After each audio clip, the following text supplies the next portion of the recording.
Otherwise, it'll be a little delay. We'll be here soon, Mr. Shem. Gourarie.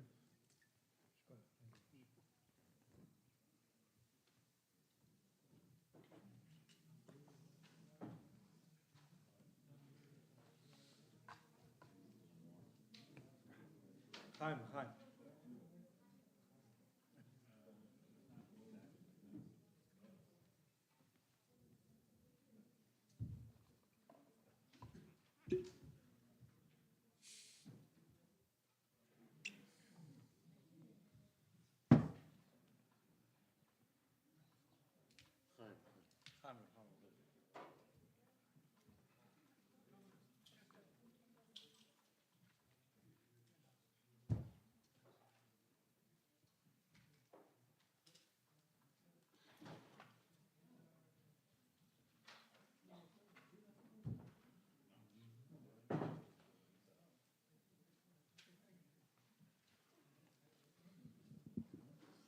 Can I move it?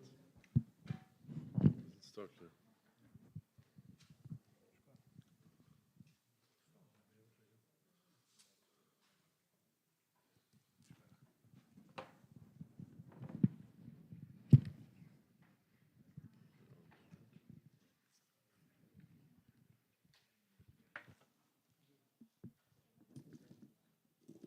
Yep, that's fine.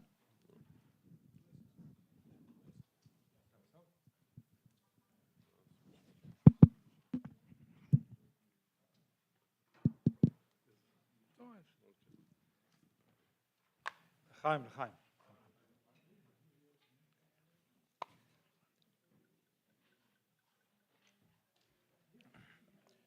So Yom Tov to all of us together, and like I said, Rabbi Yoim, Shana Teva, Limud Chassidus, Dark Chassidus, the conservative Choseimu.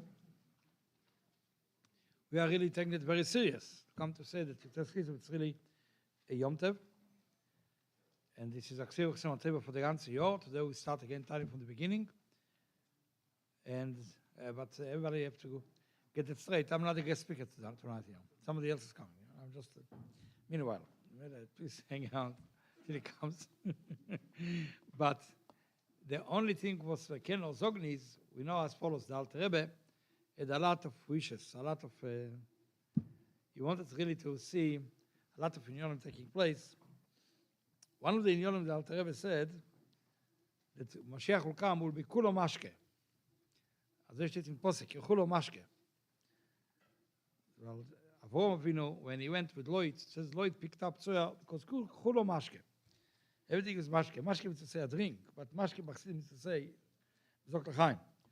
The Alter Rebbe b'chlal gesagt chulo mashke. The pshat is, as when Mashiach will come, will be chulo mashke, because everybody will be really focused on all the spiritual inyonim, not the physical inyonim. Now I believe that in a quiz like this year, that Motzie Shabbos was Yud Tes Kislev, and Motzie Shabbos Chof Kislev is this year is in Motzie Bo Hashem Kechula Mashke. All right, you're Farbrengen, it's all around the place. On Shabbos and on Motzie Shabbos, all around the place, and also because of the situation here and there, the Baruch Hashem, more and more people, they are celebrating Yud Tes Kislev, means to say they really feel more that they belong to this union. Because celebrate is one union, but to really feel that you belong there is something else altogether. In a place like Motzie, you have a lot of places which you have this kind of Farbrengens, and our neighbors, the Polish, coming in and so on, they are coming to participate in the event. Right? It's what's called on a nice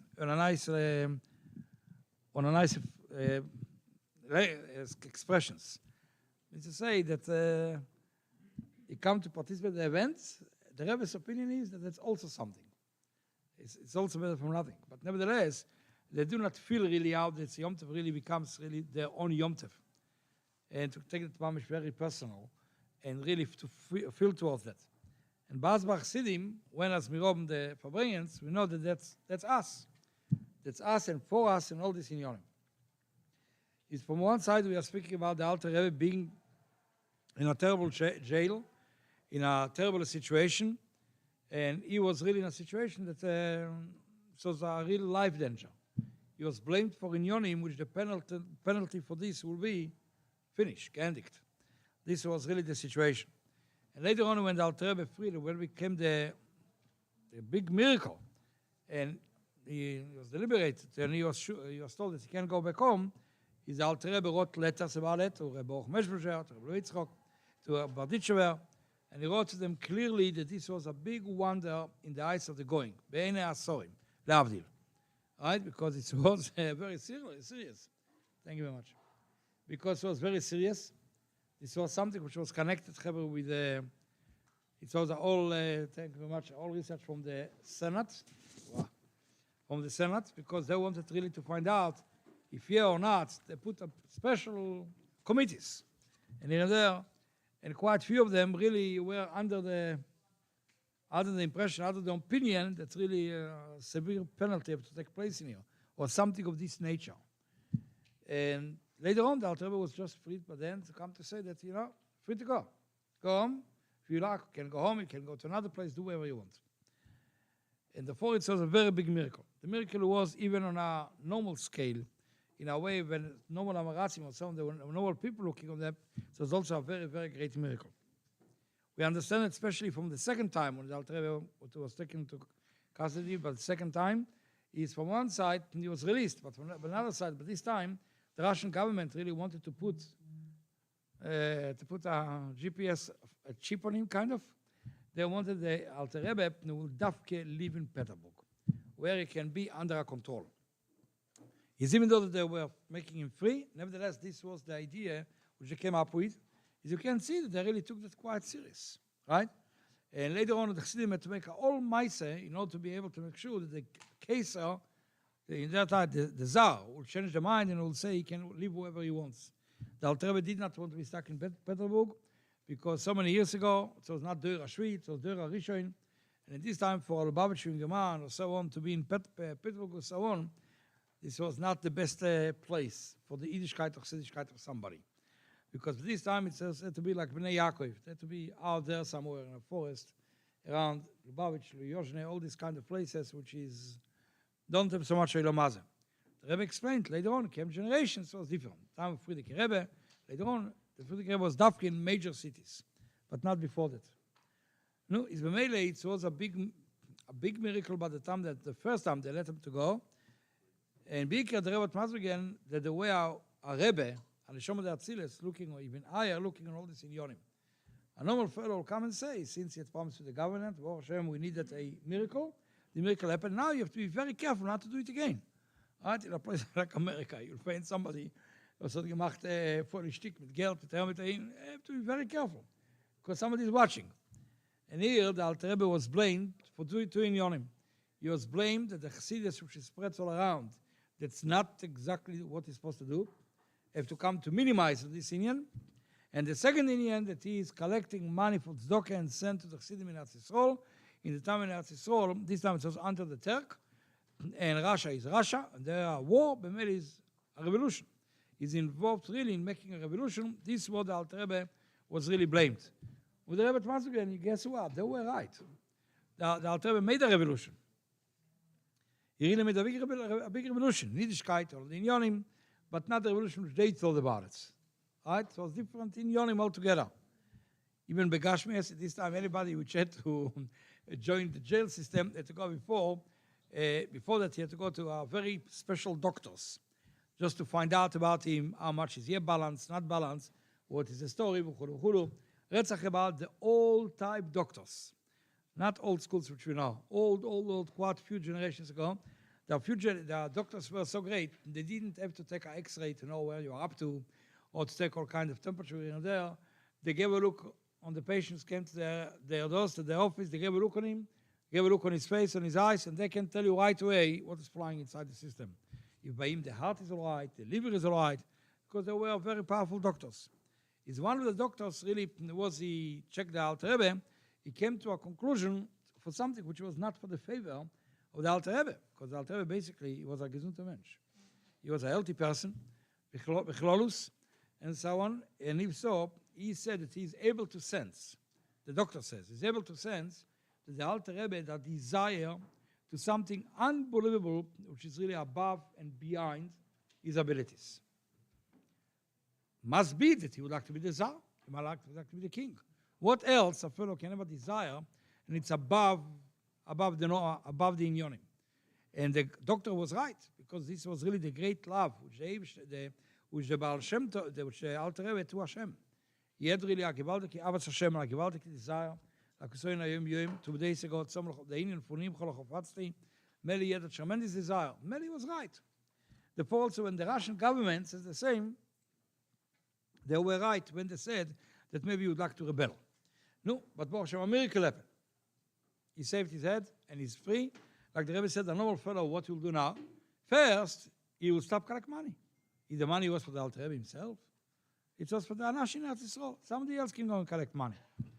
Number one. Number two, now since that promise with Chassidus, maybe we should really go and do less Chassidus. Minimize a little bit, not put on WhatsApp all the sinyonim, because they didn't want to start, right? Like now, you have problems with the shuls, trying to do things, not to put it on WhatsApp, because nobody needs visitors in the middle. Is B'meile, what's the geschehen? The same also here. What's the geschehen is that a normal for all thing this way. And like the Rebbe explained in Farbrengen, the Alter Rebbe did the another way around. When the Alter Rebbe came out from the jail, he said clearly that what really saved his life, it was the tzedakah, the charity, which he collected to Eretz Yisrael. And therefore, he'll continue to collect. He'll continue to collect because this was his lifesaver. And later on, when it was going about Chassidus, like another famous story that about he himself, the Alter Rebbe, asked the Baal Shem Tov in Mizrach Magid when they came to visit him on Yud Tes Kislev, and he asked them why really all this has to take place. Lamu also Hashem Kocho, and they told him because spelling Chassidus. And right away his question was, if so, maybe when he's going out, you have to minimize. And the answer was no, on the contrary. Now that you already broke the kitrug, now everything is over. Now it's a different mindset together. Now you can go and spread Chassidus even more. And that's exactly what he did. Like I said, after Peterburg, it was a different way from before Peterburg. Right? In the Pshati, says the Rebbe, here we can see what a Rebbe is. A Rebbe is somebody which is so much connected with the Mitzvah and Yonim, with the MS of the Yonim, that even though the Torah Motzie said, Punkt verkehrt from them what he and other people think, nevertheless, he said what the MS is. And therefore the Alter Rebbe said the MS, that all these Yonim, they were not life danger for him, but this really saved his life. Because the Rebbe declared back them that we have to have really the bittul for the Rebbeim, coming to Kislev. We don't have to give a look only on what Torah Motzie said, but we have to really think about what the Eibusher wants, the Romitzvah wants. And after all, we are speaking about something connected with the entire Jewish nation, which is above the normal limits, obviously. The Eibusher should help the all of us together, and we will be able really to, as the Rebbe Dr. Kislev, to Nischazek, in learning Chassidus and learning all the Inyonim, all the takonos of the Rebbeim. We know that Rambam Chita has all these Inyonim, because that's takonos from the Rebbeim. Simple as that. One of the shluchim ichveis in around Brighton Beach told me that you have a few shuls which are not Lubavitchers, Garashas. When he said you can't give a look on the bochim walking to the shul. In the Mele, you have today the two satmars, one in Wilhelmsburg, one in Monroe. Mele, one have one of the newspapers which is called the Eid, and another one of another newspaper. Mele said by the time that you are looking on the bocher walks with this newspaper, you know to which one it belongs. This one or to this one. But he said if a bocher walks in with Bar Malchus, you know that he's a Lubavitcher. Right? It's like a word. The word do not come from Lubavitcher. The word comes from someone which is from the other side of the road. Immediately the pshat is that we know that them is the Chassidus all this inyonim. This is something major, connected to the entire Jewish nation. Immediately we have really to be involved into learning more. And let's get it right. I know for a person to start with a Rambam, Chitas, and so on, sometimes take this more like a yoke, you know. It's not so simple, but if you start really to do it, and guess what, you can start to do it one paragraph for a day, right? Every day, take it the way out it's going, and nobody asking now to make a contract that you are going or undertaking, that you are going to do it in for the next 50 years. Today, make sure to learn the chitas of today, tomorrow the chitas of tomorrow, and to go like this, and you'll make it, you'll prevail it. And so many people before, they didn't think they will be able to make it, and they were able to. And today you are able to hear that from all kinds of communications, all kinds of chavusas, all kinds of readings in in publications, all this kind of inyonim, or on the tablet or so on, you're able to have all the shiurim, and therefore it's very, very important really to join by Yud Tes Kislev today, again, Chitas and Rambam, and all this inyonim, and being connected to the Rebbe, and Darkei Chassidus, Limud Chassidus, all the two inyonim together, because the two inyonim are going end by end. L'chaim, L'chaim. Chalukas HaShas, yeah. The Chalukas HaShas also. Not all photostats came out very, very clear, but nicht gefährlich. Somehow we'll manage.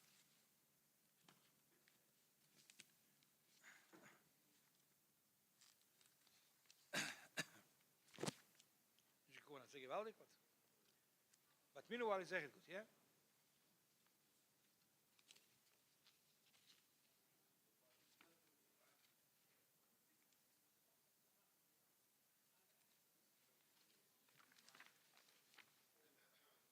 Shkoyach.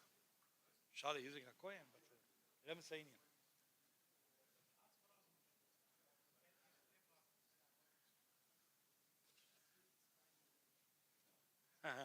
You like it? Nobody knows, only me. I told you come from a kohen, Something had to be organized before, but so it's not organized. That's really the last minute.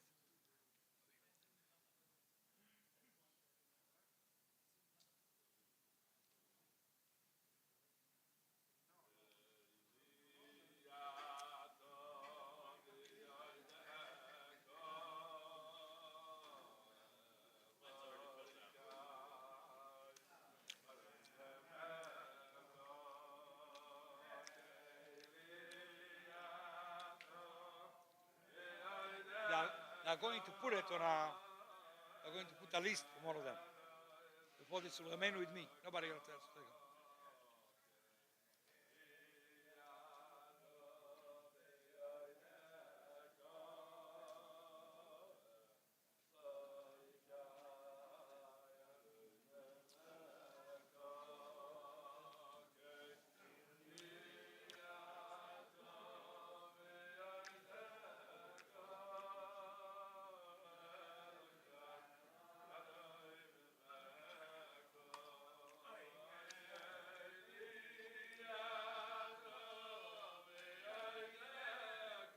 No, is here the speaker?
Shkoyach.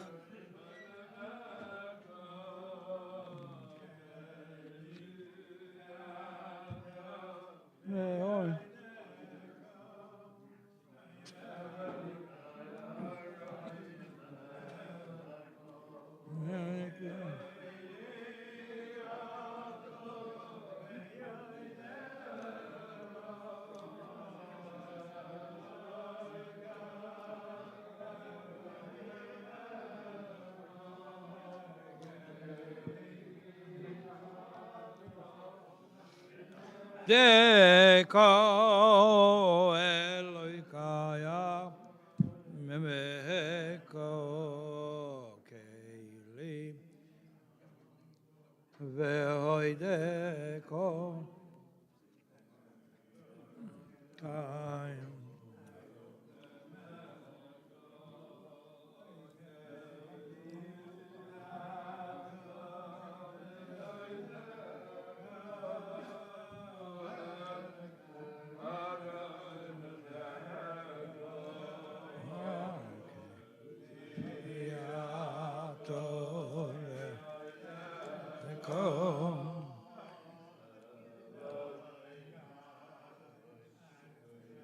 Meko Keili Mato Veoide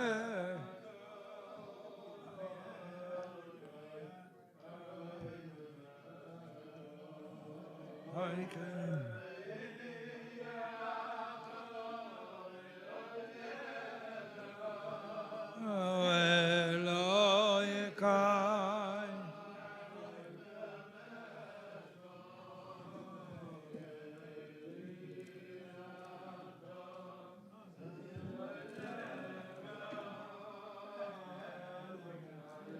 Oim Emeko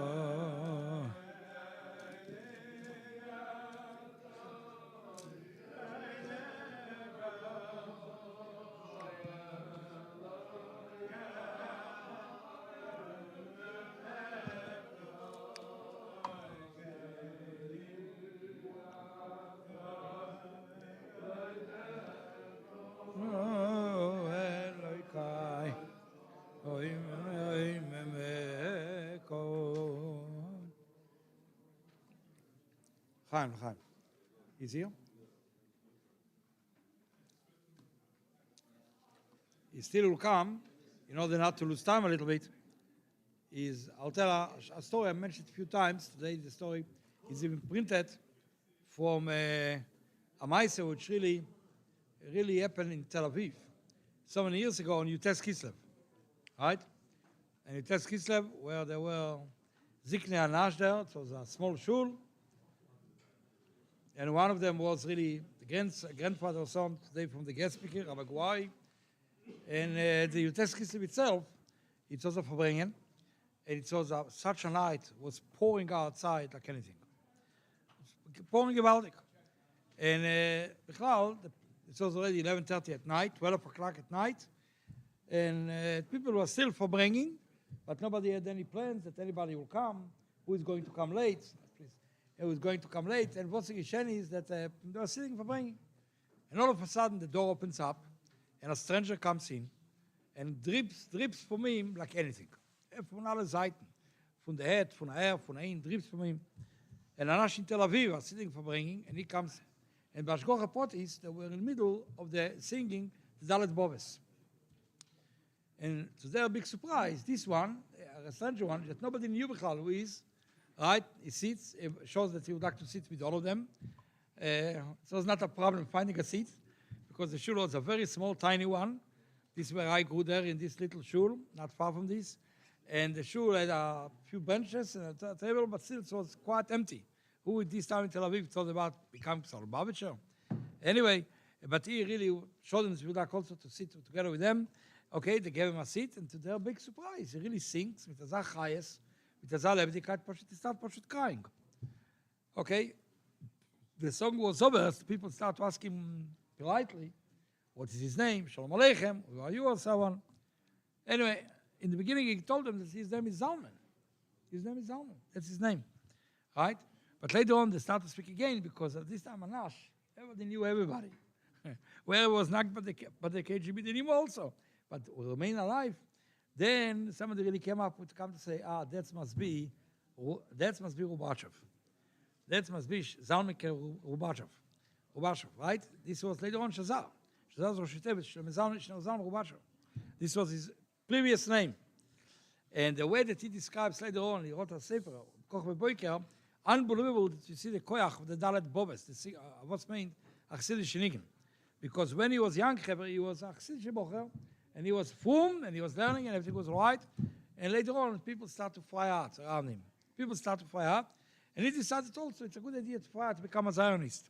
And he was going all around and talking about Zionists in Israel. And he had such a gewaltige chush and a dibur, unbelievable. He was a speaker out of this world. Okay. But this time, everybody knew that the shit of the Rebbe Rasha about Zionism. Mainly his father became very upset. Zalman Washov, that's why the son became a Zionist and basically threw him away from home. Told him, you are not my son anymore. He couldn't care less. If you die or not, couldn't care less. Sounds like Satan. With this, also Lubavitch in this time. His mother was very nice to him.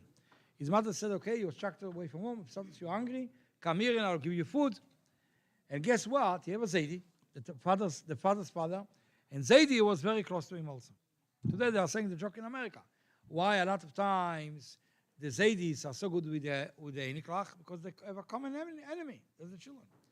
Immediately, that's also what's going there also. He was very friendly with them. And he used to come to him, and also he gave him food, speak with him about Ha'er and about Ha'in, and from time to time also singing a little bit in Nigunim, because Rabbi Shazar was a very good Bal Menagen. On top of being a very good speaker, he was also a very good Bal Menagen. And Mr. Zaidi was also the same. Now, what's the Gishenis Cheve? Everything in life comes a day which will make a big change. Came the day that he decided now he's going to leave the shtetl and going for Aliyah, start to go in Europe to find a way. So much before the Holocaust, it will come to Eretz Yisrael. His bemis, by the time that he was about going away, so there's no point to speak with his father. Mary said bye-bye to the mommy, and they cried a lot. Then we went to Zaidi. Zaidi really took him very nice. And Zaidi gave him a broche that you'll be matzliach and everything which is going. Right? And then Zaidi told him when about finishing the visit, and he would like to go on a wagon or so on to go catch the train. Zaidi told him, you know what, Zalmike? I don't know if I'm going to meet you once more or not. Lo mir singen dem Alterem Snigen. And both of them, the Enikel and the Zaidi sang together the Alterem Snigen, Motzie gewähnt. Anyway, and he left. And he left all around. Came later on the Holocaust, came another war on the KGB. Zaidi was gone, and everything was over. And he managed to go out, and he went to Europe, came to Eretz Yisrael, and he was very involved in establishing the state of Israel. And he was from the Chevre, from the gangsters of Ben Gurion.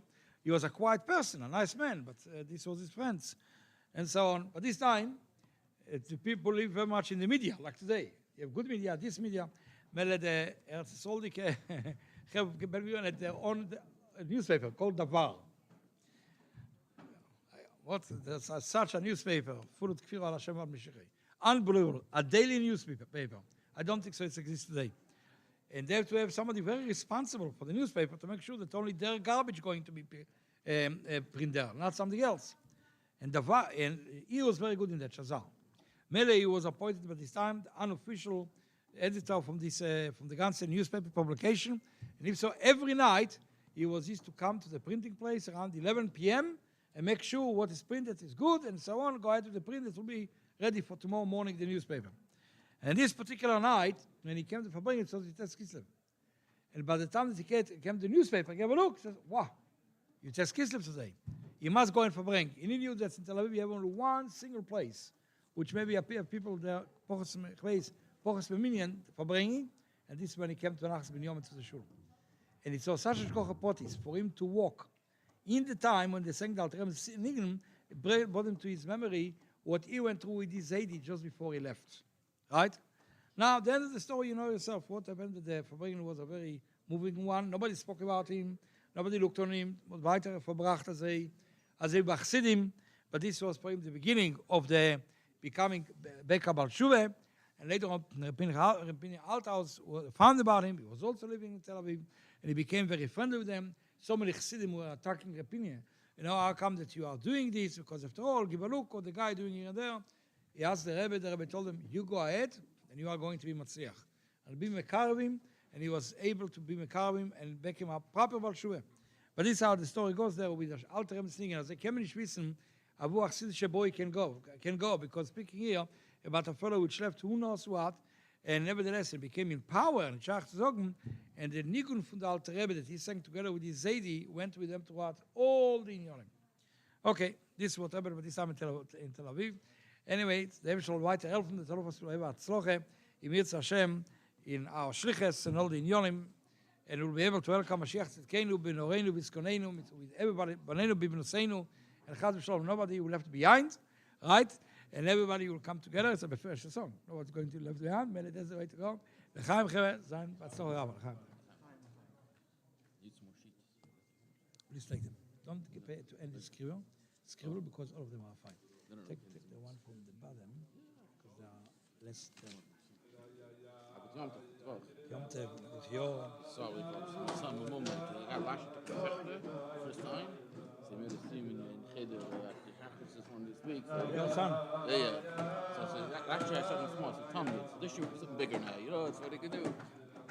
Take another few if you need. Do that. All right.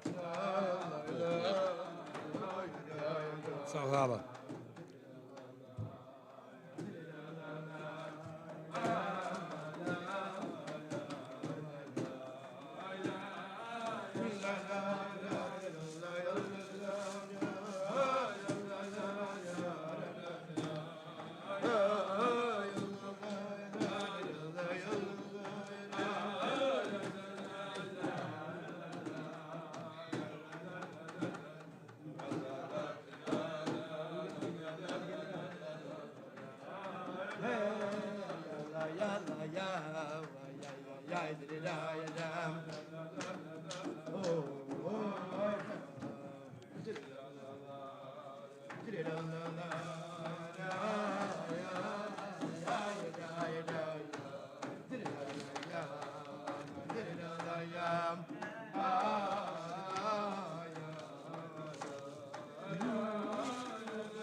Hey, yeah.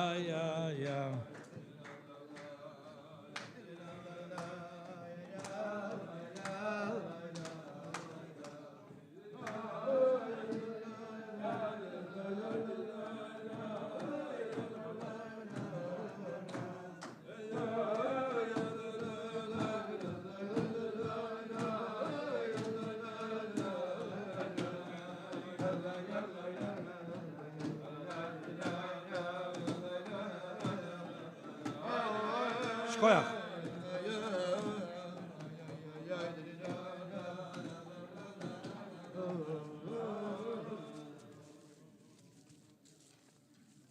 Yontif, the Vach,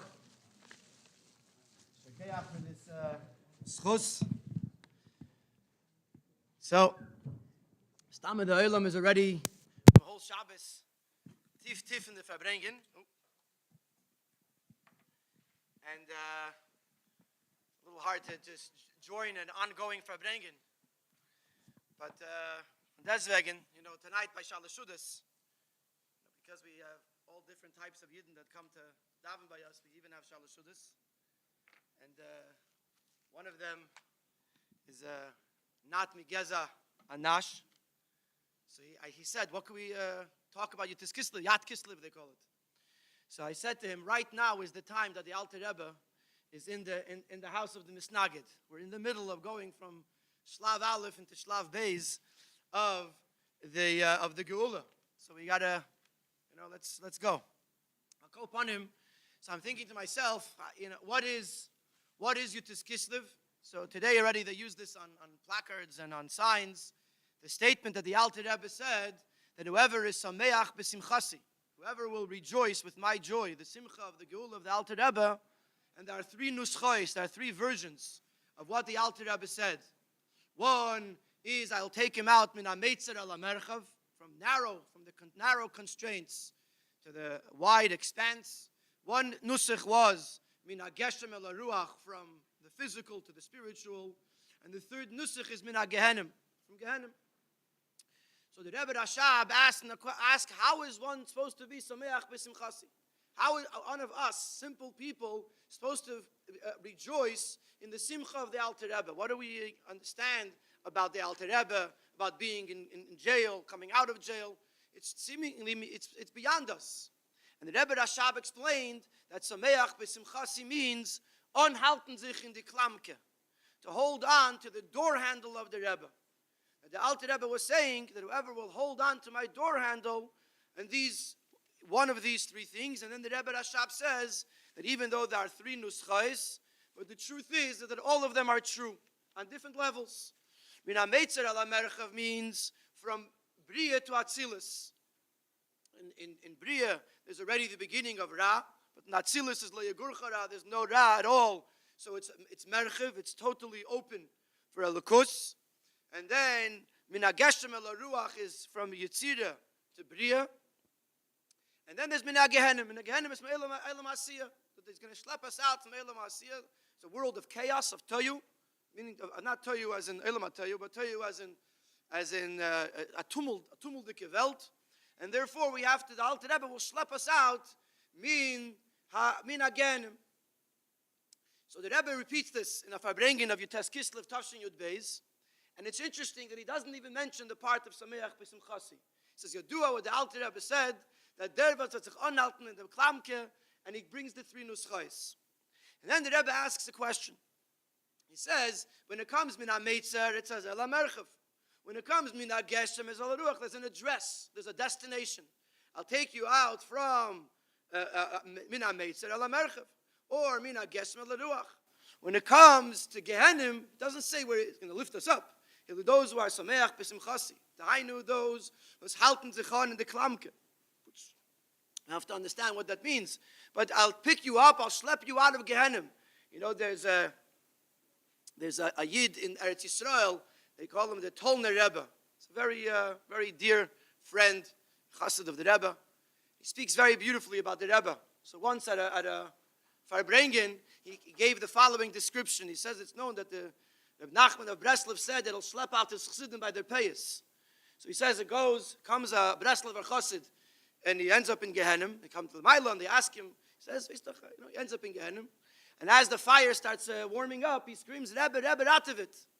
And Reb Nachman comes and he grabs him by his face and he schleps him out of Gehenim. Then there's a Lubavitcher chassid also ends up. They tell him, did you learn Chitas, Rambam, Ifzoyim? He tried, a bissel getan. Certainly not good enough. So they, again in Gehenim. The fires are getting hotter. He screams, Rebbe, Ratovit. So this is how the Tolner Rebbe describes what happens. The Rebbe comes and he sees the chassid in Gehenim and he says, welcome to your shlichus. Wherever a Yid is, I'm not going to slap you out. Forget, wherever you are, that's where you're meant to be. That's where you can accomplish with others. So the Rebbe asks in the Sikha, where is he taking us to? If he's taking us out min ha-gehenim, where is he taking us to? And the Rebbe says something very, very powerful. The Rebbe says that when you're coming out from being lifted up from Elam HaBriya, from Elam HaYitzirah, then you lift it up a level up. But when a Yid comes down into Elam HaAsiyah, comes down into this world, and he struggles with this world, and with all of the tumult that this world has, and he overcomes what this world is challenging him with, then the destination is limitless. The Lei Yisram is Lei B'Shem Ois V'Lei B'Shem Kaitz. The Eibush that lifts you up, or the Alter Rebbe lifts you up and takes you out, not stam one level up, two levels up, to a place that's bligvul mamish. In other words, the bridge, the space between this world and wherever the highest world might be, once you see it from the Alter Rebbe's perspective, from the Rebbe's perspective, there's no distance. The smallness of the person and the largeness of the Eibishter or of the Mokim that's bligvul is there's no space between it, because this world is by definition the only place from where we could reach a place that's the Lei Yisram is Lei B'Shem Ois V'Lei B'Shem Kaitz. There's only one condition. You have to be sameach b'simchasi. Or in the words of the Rebbe Rashab, man darf sich anhalten in the klamke. Klamke is a door handle. So the Rebbe explains that the door handle is not even the door. You have the house. The house has a door. The door is a utility for the house. If one person wants to get in or has to get out, use the door. The handle of the door is only something that's added onto the door. Nevertheless, if a person is holding on to the door handle, it means he's saying, Rebbe, I belong here. I'm yours. I may not get inside yet. I didn't work my way up. I'm still not on the level of being inside. I'm not from the in crowd, from the in circle. But the fact that the Yid holds on to the door handle is saying, Rebbe, this is my home. This is where I belong. This is where I want to be. And this is where I need to get in. And b'shas a Yid comes Yud Tes Kislev. Or comes, let's say it's Yud Tes Kislev. And the person might feel, I didn't learn enough chassidus. I didn't do enough. Maybe I'm not on the level. So the Alter Rebbe says, all I need is that you should grab onto the door handle. Hold on to the door handle. Say, I want to be here. My neshama yearns and desires to be here. And Shas, we are able to express, so to speak, at least to ourselves, of where I want to go. I belong to the Rebbe. I'm here. I want to be sameach b'simchasi of the Alter Rebbe and of all of the Rabbeim. Then the Alter Rebbe and the Rabbeim guarantee us that even from Gehenim, even from Elam Hazeh Agashmi, with all of its challenges, with all of its struggles, is the Rebbe knows who you are, and the Rebbe is going to schlep you out. We're talking about Gehenim. I want to get off the topic, but it reminded me of a story. I think it's a fairly famous story, but nevertheless, it fits in a shtickle. So I'll share the story. It's about a Israeli journalist by the name of Natan Yellen Mor. It was in my Chabad house, I joke that Yellen Mor, it sounds like screaming a lot. So an Israeli journalist, Yellen Mor, it's all like that. With no offense to the Israelis in the room. Upon him, he was a very strong leftist, He was a fighter in Lechi, I think it was called, Lochem Cherut Yisrael, which is the furthest extreme to the left. To the right. Later he became left. All right, he started out right and then he became left. Okay. Anyway, his writings, which were printed in the Allgemeiner, he was a prolific Yiddish, printed in the Allgemeiner, but they were totally inconsistent with Torah and with the Rebbe Shittas.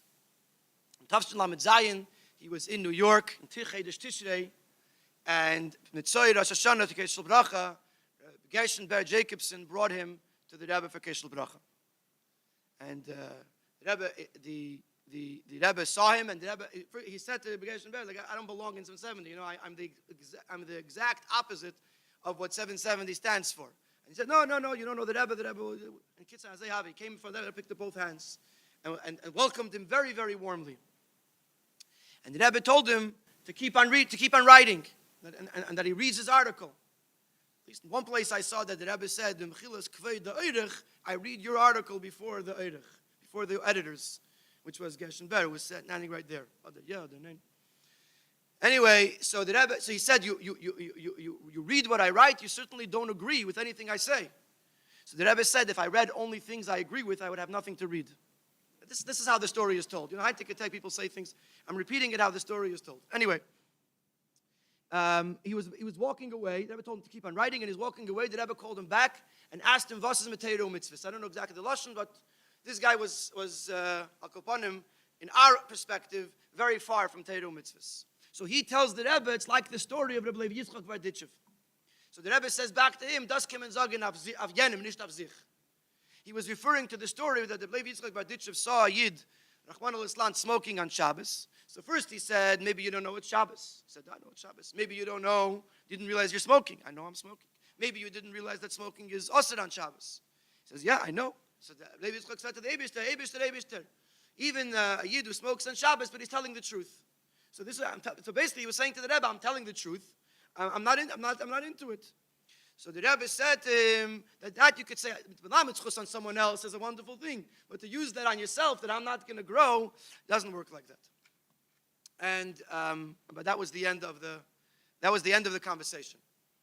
A few years later, he was nearing the end of his life. He was in the hospital in Manhattan, and he gave Gershon Ber an article that he wanted printed posthumously. After he dies, he wanted an article printed. He passed away whenever it was, and the Algemeiner printed the article. In the article, he was telling people, the readers, that by now I find myself in Gehenna. He's telling them. And because he was such a good writer, he's describing the colors of the fire. There's orange fire, and there's blue fire, and this, what Gehenna looks like, and how hot it is, and how colorful the different flames are. And then he writes in the article, he says, all of a sudden a beam of light comes shining through the mechitza shel barzel of Gehenna, and it lifts me up. What is this light? This is the light of the Rebbe of Lubavitch. And he describes his encounter with the Rebbe, but this is the line that I was thinking. He writes, hat sehr viel geglebt in Eibishten, als hat viele gekannt gleben in mir. The Rebbe has such a strong emunah in Hashem that he could even believe in me that I was changeable. And that's the end of the article. The power of the message, is that there's actually a similar letter from the Rebbe to Geula Cohen, where the Rebbe expresses the idea to her that with emunah, if you have emunah in Hashem, then anything that was created by the Eibishter has infinite power. And b'meila, when a yid gefindt sich, even in Elam Hazah Gashmi. But at least he makes that move that he says, ich will sich anhalten in the Klamke, I want to hold on, I belong, I want to be here, I want to Farbrengen Yud Tes Kislev, I want to take upon myself something, even a small thing, that I should have a shaykhis to the Rebbe, then the power, the ability is infinite. We can schleppen from the lowest of the low and lift them up to the highest of the high. L'chaim.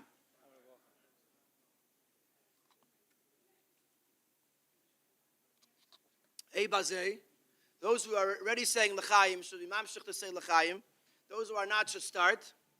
And hopefully the chaim is what uns anwarmen, that we should be sameach b'simchasei of the Alter Rebbe and of all of the Rabbeim, and we should have a little shaykhis, even though it's a klamke, and ultimately the Rebbe says in the Sikha that the Baal HaSimcha hat zugezagt, we can rely on the Baal HaSimcha that he'll actually let you in, bring you in. And once we get to the door, we can actually go in through the door. So, state Yud Tes Kislev. So the uftu of Yud Tes Kislev, as we know, is the inyan of Yafutzu Ma'nesecha Chutza. Even though it was something that was said to the Baal Shem Tov, Motzie Kasimar, and the Mashiach answered Yafutzu Ma'nesecha Chutza. There's more there when you're Tatus. It's a longer piece, but this is the most famous part of the phrase. But it's Yodua that the next level of Yafutzu Ma'nesecha Chutza began in Yud Tes Kislev, when the Baal Shem Tov and the Maggid told the Alter Rebbe that when he'll go out of jail, it'll be a sign that he could spread Chassidus on a higher level, on a deeper level, on a more to reach more people. And that's not what happened. That after Peterburg, the Chassidus that the Alter Rebbe taught became more explained and reached further audiences. So the Rebbe says the Heistas Nandere, the main uftu of Yud Tes Kislev is in Yafutzu Ma'nesecha Chutza.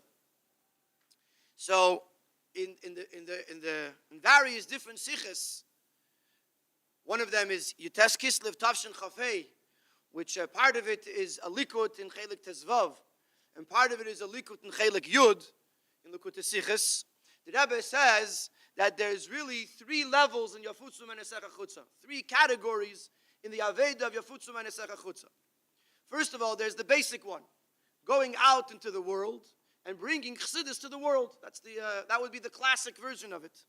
Maybe we'll get a chance to elaborate a little bit soon. But then there's another idea of Yafutzu Ma'nesecha Chutza, which is in the person themselves. The mayon of the person, the neshama of the person is his mayon, and the chutza is the guf. And to be able to bring that the neshama should be poil on the guf, that's yafutzu manesecha chutza. Maybe we could elaborate on that as well. And the third darge, or the third idea, is that the mayon is the Rebbe, or the G'dolei Hadoir, or the few lashonos, the Baal Musar, the Rav, the few different lashonos in the Sicha, that the Rav, or the Baal Musar, or the Gadol, what is the mayon, which and the regular folk, that's the chutza.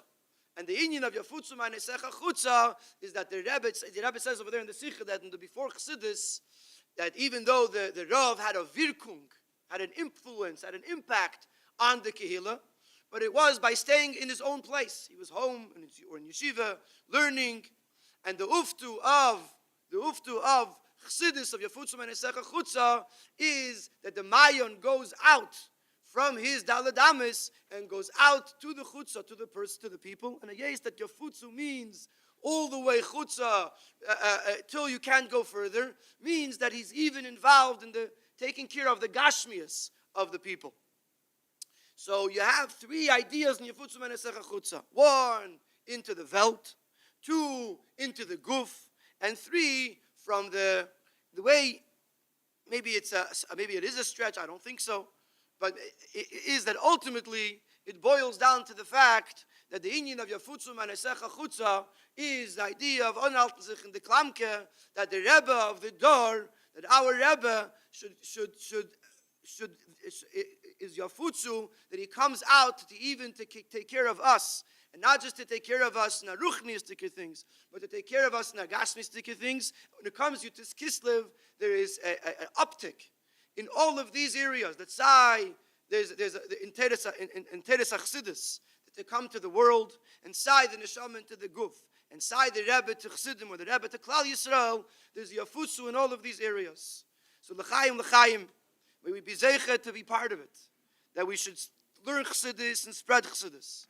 And the Keach of the Chassidus should impact our Neshama, should be able to have an impact on our Guf. And through this, we'll also have, or l'erishtav, we'll have a shaykhis to the Rebbe. L'chaim.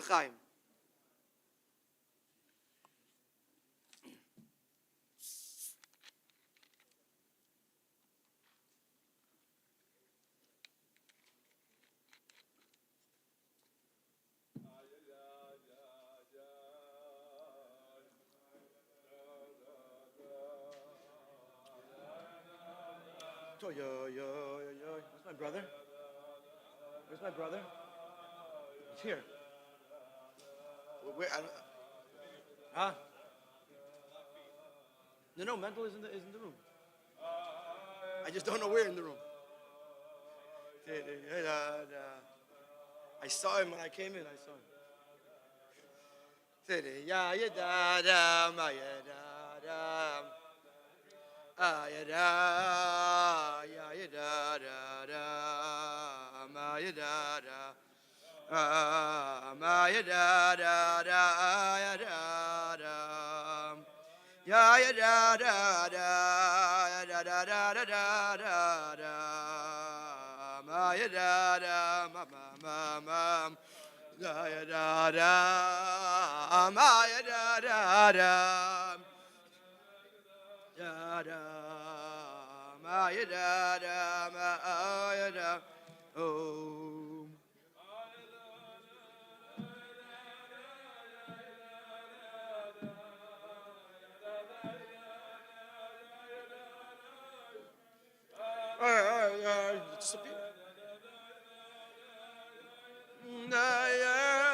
Baruch to Mendel.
Before we can go, Farbrengen darf in the Gemonnen etwas, Mannen von sich at least. But I think it behooves us just for a moment, since we spoke about the Mayan, the Rebbe, being a Yafutsu even to us in the Chutza. I think it's maybe a story or two, different things that we see. I recently, in one of the Ma'amorim that came out from Lahak, the Ma'amorim that come out every week, in the back, there was an answer from the Rebbe to Rabbi Goldstein, the Shliach in Madrid in Spain. And in the letter, he wrote a letter to the Rebbe, and most of it was that he wanted to come to New York. In the years bygone, the shluchim that went, especially those that went further away, they had to get to the shus.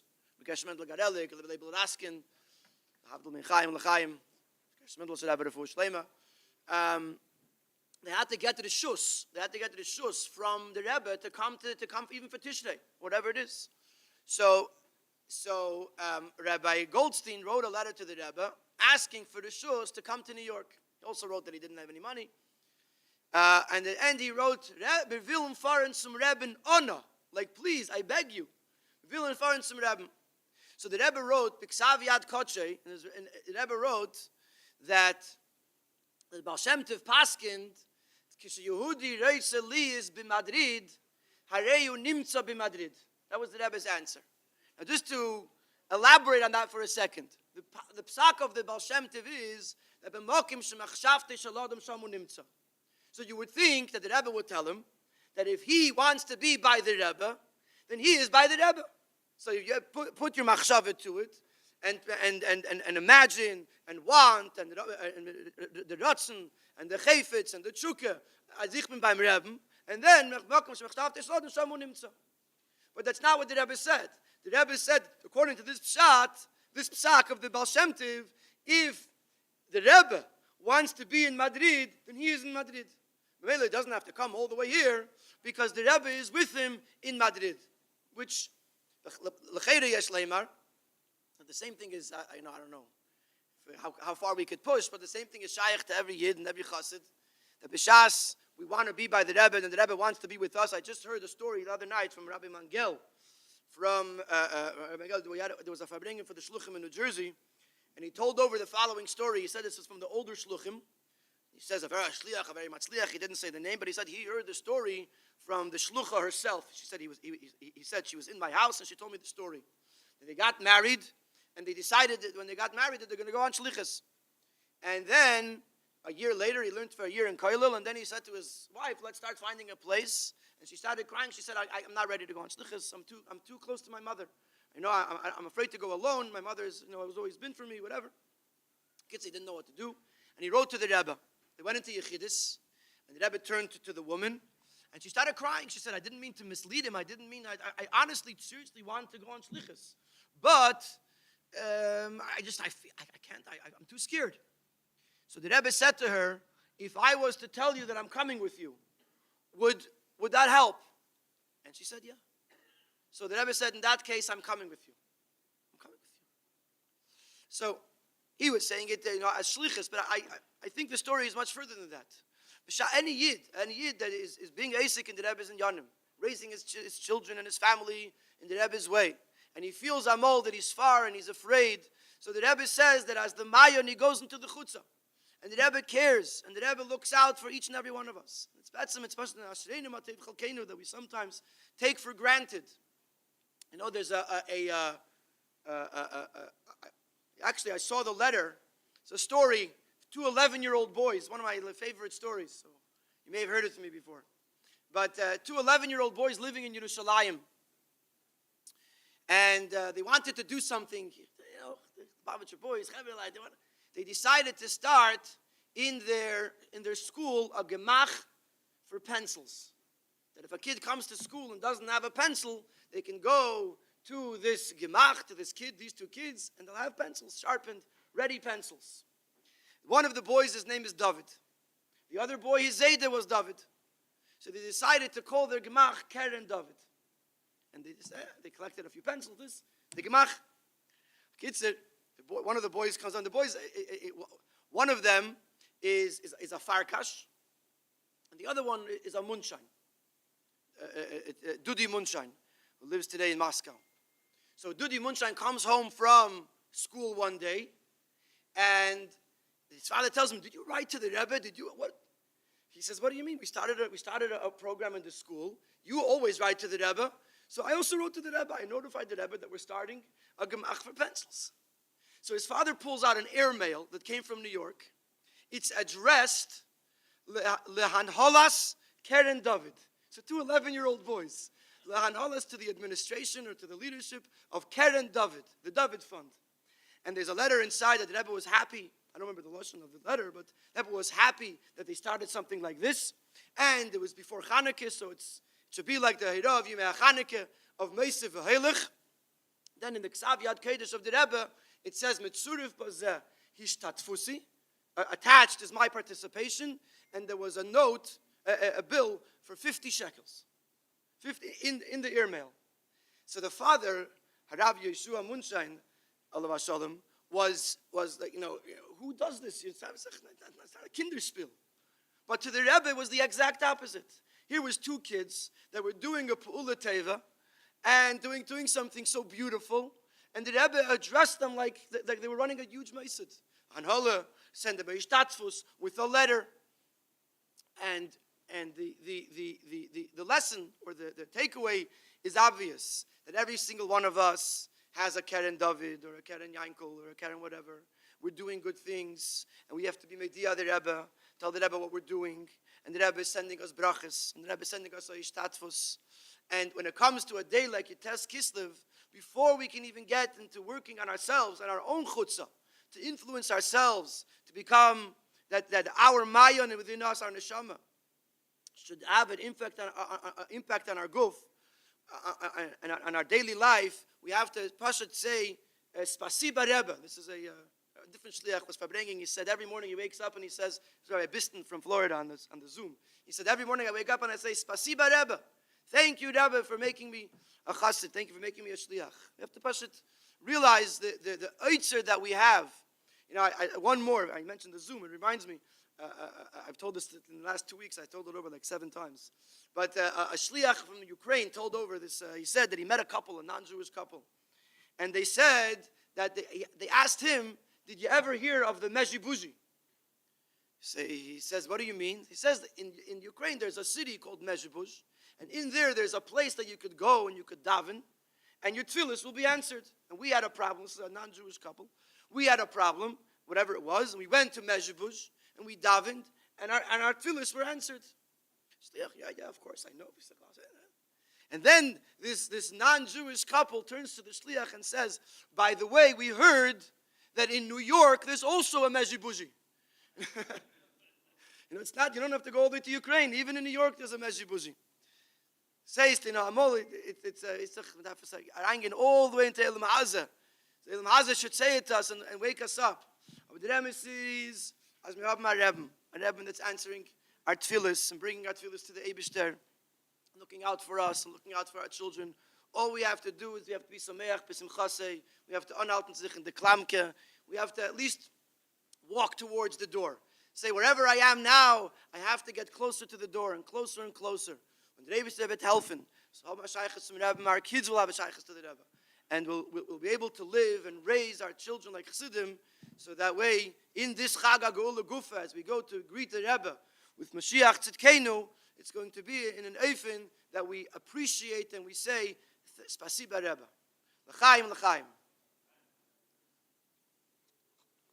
Ashreinu matev chelkei umanoyim geir aleinu uma yafa yafa yafa yafa Yerushaseinu.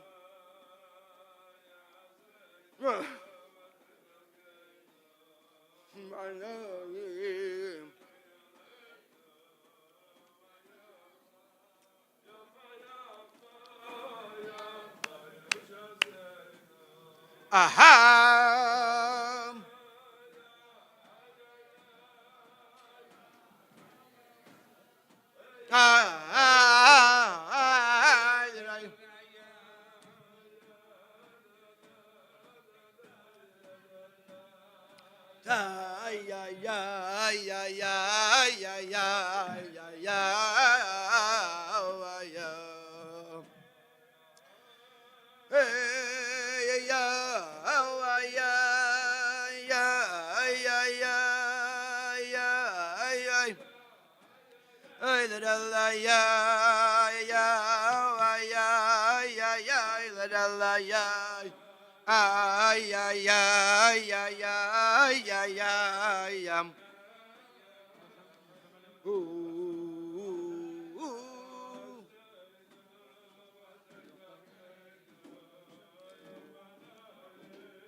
I'll give you and you should be a tefeach and aspa atfiach. Give it to others. Give it to others. Let them say l'chaim.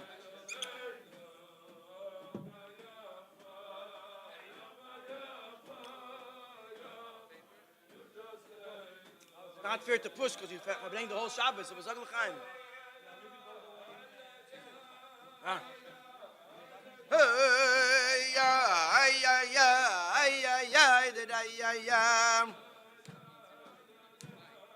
Hey, did I ya yo.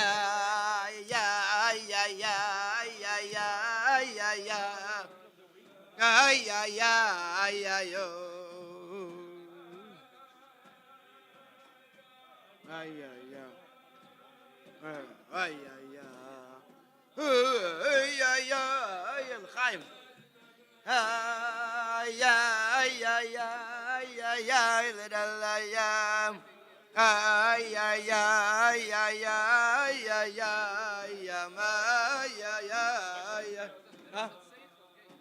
L'chaim, l'chaim.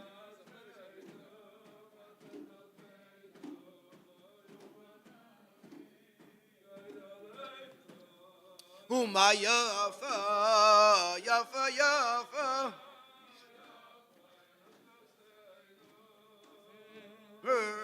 Ajreinu matev chelkeinu manoim geiraleinu uma yafa, yafa, yafa, yafa Yerusha.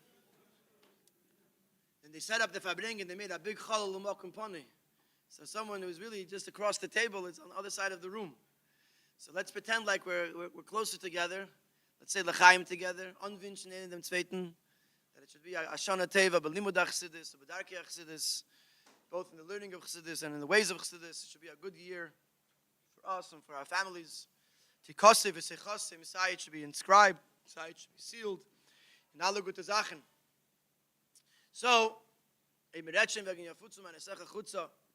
about the neshama and the guf. Heißt es nande de Werte that we have to talk a little bit, in the Sikh in Chelik Yud, he has 3 levels, what it means the neshama should be payal on the guf.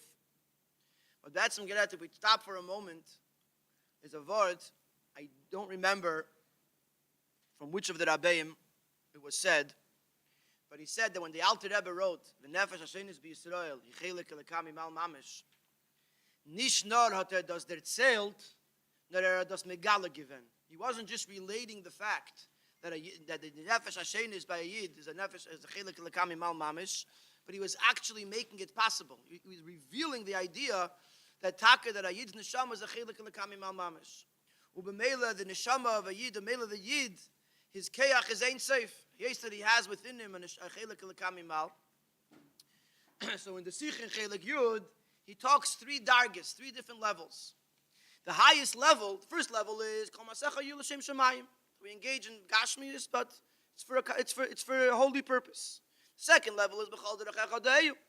That not only that we're doing gashmistic things, but the gashmistic things themselves become holy, like eating on Shabbos and so on and so forth. The third level is like the story of the Alter Rebbe with the salt. That the Eirach, in the Sikha doesn't say who the Eirach was. In other places it says who it was. In the Sikha in Chelik Yud it doesn't say who the Eirach was, but a very chashuv Eirach was coming to the Alter Rebbe. And all of the Bnei Bayis, all of the Alter Rebbe's household members, divided among themselves, the division of labor, the tasks of preparing the food, but nobody was given the task to put in the salt. Somehow everyone knows the Sikha already, and the story for sure. But anyway, the story goes that everyone put in the salt, and the soup was too salty. And the Alter Rebbe ate the soup as regular, and the Eirach couldn't eat the soup because it was too salty. So the Alter Rebbe asked him, "Why aren't you eating it?" And as a matter of fact, I think when I was a kid in the Shmuisen, this story was told, and over there it said that the Alter Rebbe also put in salt. Thought maybe it wasn't salty enough, so he also put in salt. It doesn't say it in the Sikha. Something from my childhood, maybe. The teacher was over dramatizing the story to make it more exciting. But either way, the soup was too salty. The Alter Rebbe ate it. The Eirach didn't eat it. And the Alter Rebbe said that from when he was in Mezrich, he worked on himself, or he was poil on himself to not have a taste in food. In other words, when we ate the food, all he was detecting was Hashem Baruch Atah Hashem Elokeinu Melech Haolam, that he was bringing down that the fact that the Eibishter is balabas on the world, but how the food tastes was absolutely irrelevant. He didn't feel it. And then the Rebbe says something that's very incredible. He says, even though me was there, who could think that they're on this level? Who could think that they're holding in a place that they should eat a soup and they should not know if it tastes, unless they still have after effects of corona. Then you can't taste anything. But a person that Baruch Hashem didn't have it or got over it, you taste the food. So he brings in the Ha'orah. He brings in the Ha'orah from Tanya, that he says about Moshe Rabbeinu, that every Yid has a piece of Moshe Rabbeinu in it. And he says in the Sikha that the fact that the Sipur was nisparsim, the fact that the story was publicized to us regular people, is a raya that it's shaykh to us, if maybe not every day, at least the itim miyuchadim, I think he says, in special times, even us, we're much better at the different types of steak, medium rare, medium, and we're much better at that than not tasting the salt. Nevertheless, the Rebbe says in the Sikha that it must be from the fact that we heard the story, that we also are capable, at least in special times, not to taste the food. Heises Nandeverte, that we have now a Yefutsu Manesecha Chutza. What's pshat? I should be payal on my goof. Maybe not, I shouldn't taste salt at all. At least, my father used to say that one of the Bachrim in his age range had an answer from the Rebbe in Yechidus, something to the effect of, he's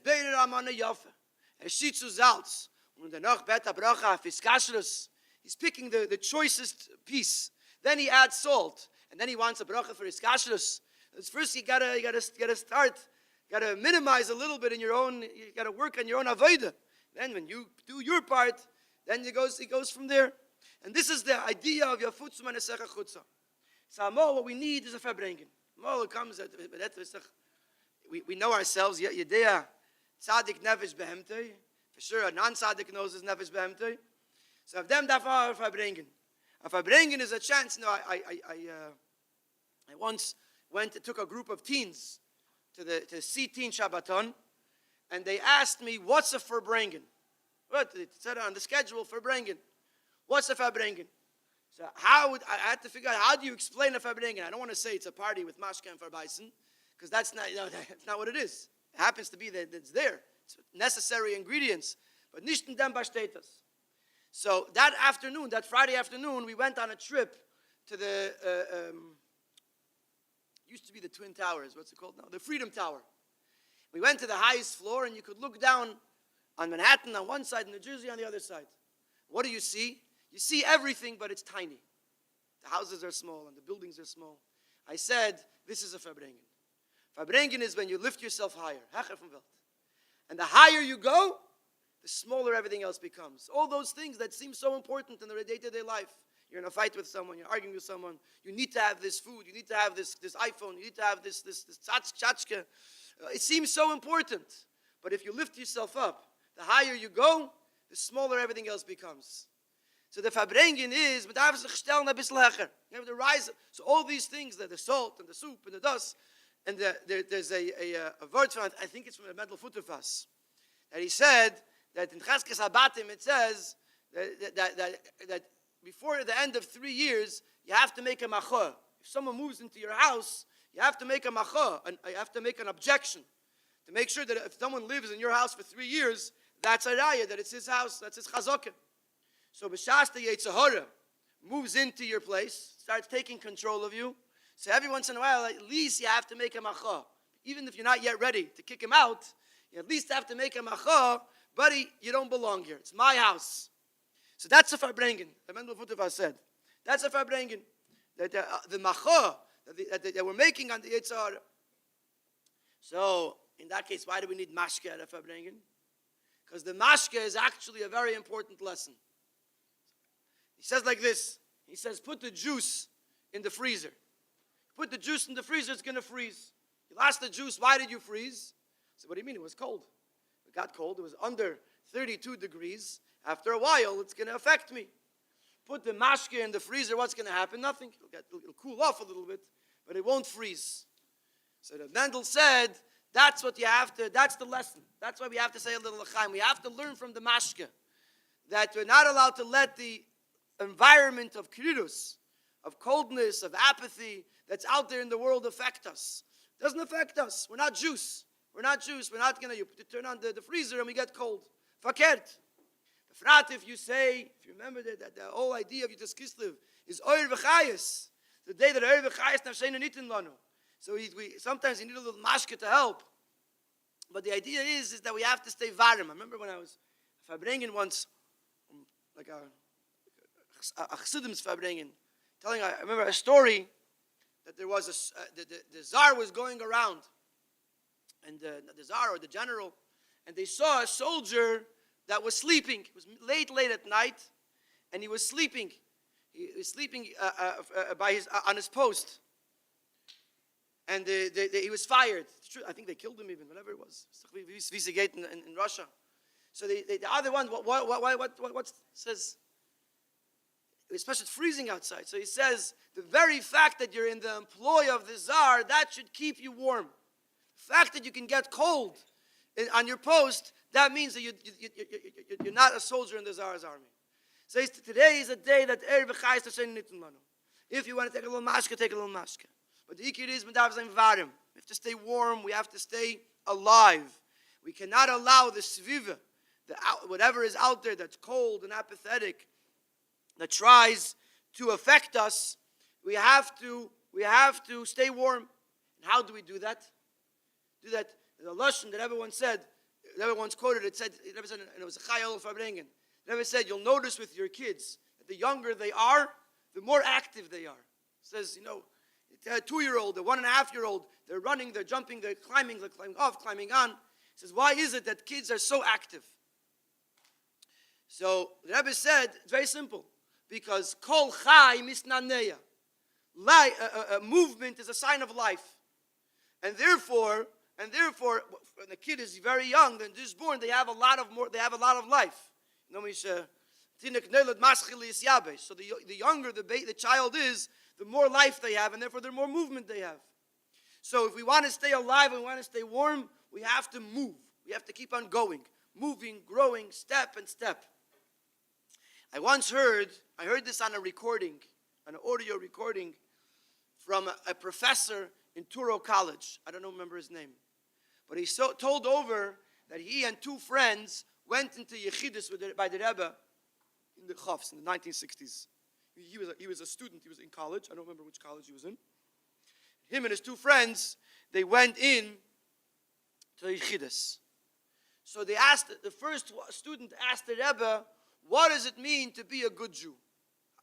What's a good Jew? So the Rebbe said, a good Jew means to do one more mitzvah today than yesterday. One more mitzvah tomorrow than today. Just one mitzvah, growing. So the next student, is the college kids, he says, do you mean like campaigning for Russian Jewry? At that time, the Tzav HaShoah was the plight of the Yidden in Russia. So he figured we'll go to the streets with signs, with plakaten, and we'll protest the matziv of Jews behind the Iron Curtain. It's certainly a mitzvah.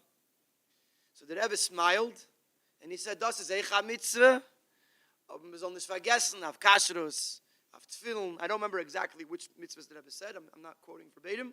But the Rebbe said that there are other mitzvahs, part of the Tayag mitzvahs HaTeirah, that are also important and also have to be part of your growing, step after step. So then the third student asked the Rebbe, which mitzvah? You want me to do one more mitzvah today than yesterday?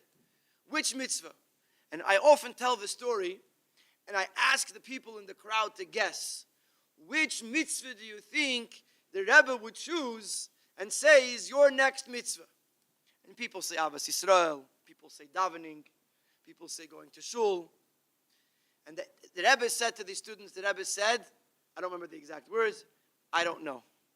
Only you know what your next mitzvah is. This is the most empowering statement that could be. Here comes in a college student, and he's basically ready to take upon himself a mitzvah. And the Rebbe says to him, you pick the mitzvah. You know wo du halst, you know wo du stehst, you know what you could do, you know what you have to do, you know what you're holding. Because you are a real person with a neshama, with the ability to tell yourself where you're holding and where to grow. So you pick your mitzvah. So b'meila, b'shas, we're talking about yafutzu ma'nesecha chutza, that your neshama has to be peil on the guf. The way the neshama is peil on the guf is medav sich ufheben. We have to lift ourselves up. Medav sich onvaramin, we have to warm ourselves up. We have to be alive. Eir and chayis, which is a whole discussion for itself. And the way we do that, sometimes, Amol, you go to Farbrengen, you get inspired, and you warm sich on. Amol, it's about doing one more mitzvah. When we're talking about Yidden, that Hashem reiteru mitzvah behidur, so you're already doing all the mitzvahs, but in mitzvahs gufa, there's Darkei Achsidus, and there's Achlatas Tevis, and the Maisa, when we take upon ourselves, and we know where we're holding, and we know what we could do. And even within doing, a person learns Rambam every day. But he learns Rambam in a way that he learns it at 11 o'clock at night, and he's tired, and he falls asleep on it, and he learns it. So he makes a achlata that even though Rambam, you can learn it until whenever, he's going to finish Rambam by Shkia. It's not a part of this of anything. It's his achlata. But there's a guarantee that when you learn it, you're going to learn it his Davtzazain. Because it's at 5 o'clock in the afternoon, or 4:15, whatever it is, you're a lot more awake than at 11 o'clock. If you want, you could say by Chatzos Hayom. I remember hearing quotes from Rabbi Wahlberg. I was in on Yisrael, and we was on the overnight. So it was like maybe just came back, and I finished Rambam. It was ready. It was like only 8:30 in the morning. And I told him, I don't know in what context, I said, I finished Rambam. He said, Feh. ganze Tag ist herumgehen on a all. No, ich kann Ogi Rambam ter. Ogi Rambam ter, a ganzen Tag. So I don't know if if we're all on that level. Sometimes it's better to be a Ogi Rambam ter than to not learn it at all. But the idea is, I once heard of what Hai man de boy le mev chside le kayem mili. It's not how that's not how the Maimer Chazal ends. But this was, I once heard by a Farbrengen, I don't remember who it was. He said, you want to be a chassid? 2 epis. L'kayim mili. Mili the chassidusa, mili the ovis. Doesn't matter what it is. Or medarf ton. Medarf as the neshamas or pales enough the goof. Don't taste the salt. Wherever you're holding and you're growing. Weiter und weiter. But the Rikir is medarf ton. Darf ton mit sich. Darf arbeiten auf sich. And the Ebis is a helping that the little bit that we do. It should awaken our hearts. Leiv Yisrael Lavim Shmashamayim should wake us up that we should be Chassidim and that we should have a Shaychus Yud Tes Kislev. L'chaim. Let's lift ourselves up. Let's ignore this Chalum Akampani over here. Let's hold on to each other and let's lift each other up. L'chaim.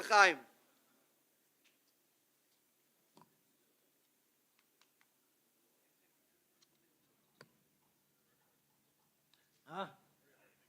What? Notice. So on the other side. They used to say that the table is not allowed to be wider than being able to grab the other guy by the beard. If you can't grab the other guy by the beard, the table is too grace. That's a balabatish atish.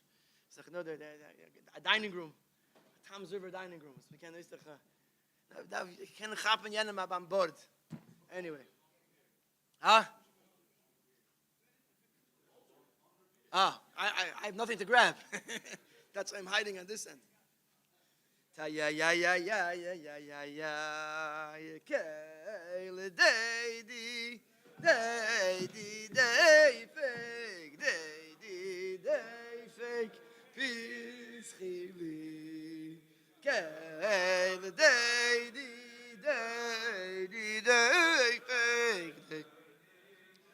fake peace Peace chili ya yisirayasi hey nasi samasi Peace chili ya yasi hey nasi samasi Ya ma ya la da ma ya ma ya Hi hey ya ma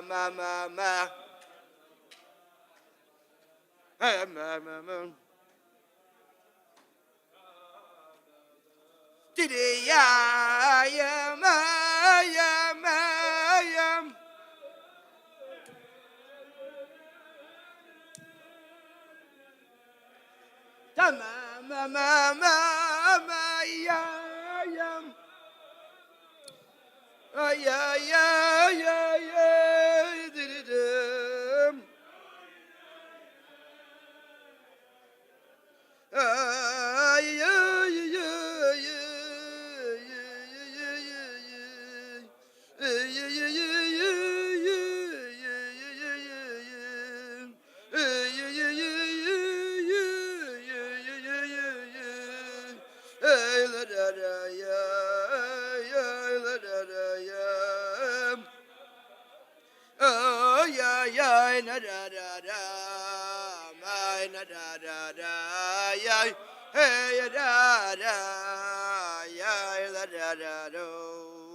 hey no si samosi bisri li ya hey si da yo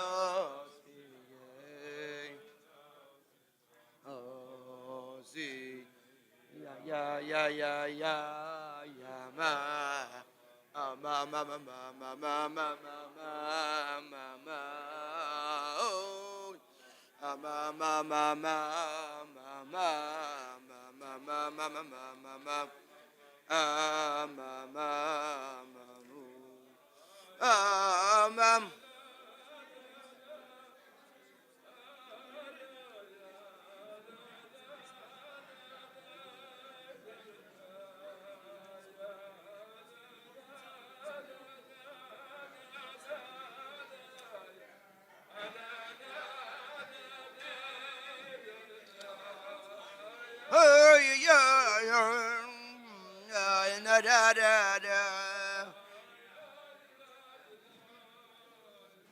na da da da my na da da ya ya da my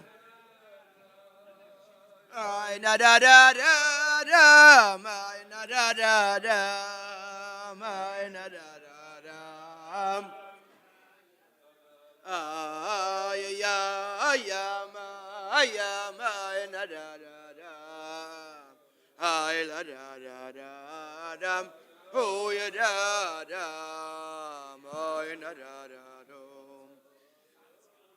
Chaim l'chaim Brüder sagt l'chaim bringt a bissel Chaim l'chaim huh?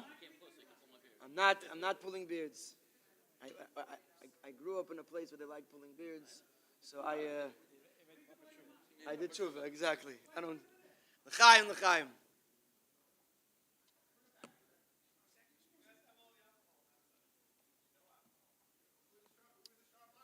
oh we're going into Vayeshev. Vayeshev is about the Sarah Mashke.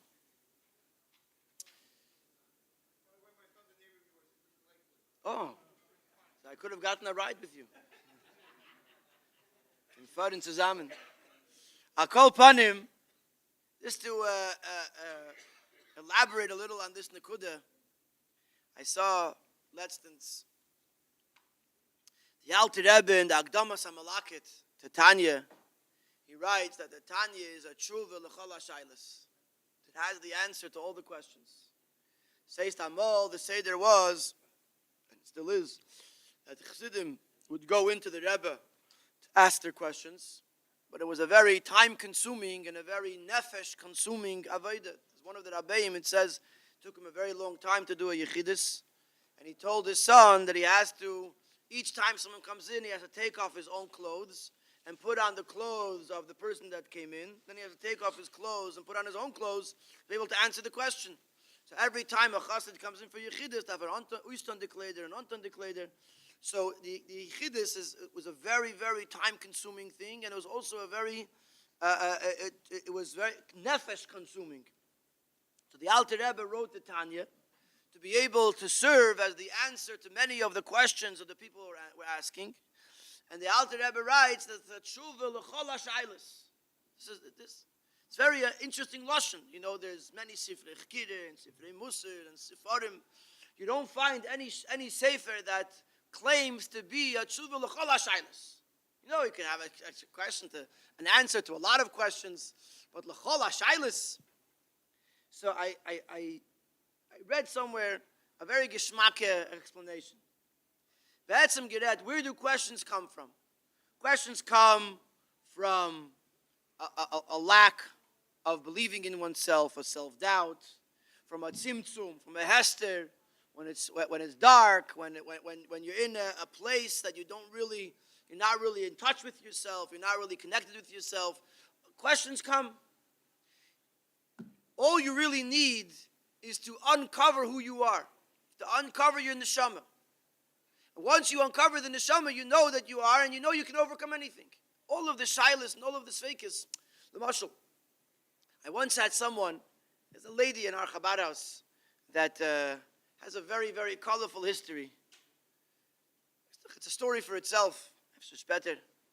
But there was once a Parshas Shlach, and I was telling her that my Shabbos drasha, the classic sicha from the Rebbe, that the Meraglim, they didn't, they weren't really bad people. Sachakol, they wanted to stay in the Midbar. so that way they could have more ruchnius. They didn't want to go into Eretz Yisrael, Eretz Achel Yishva, and be involved in Gashmius. So after davening, she said to me, Rabbi, you always have an excuse for them.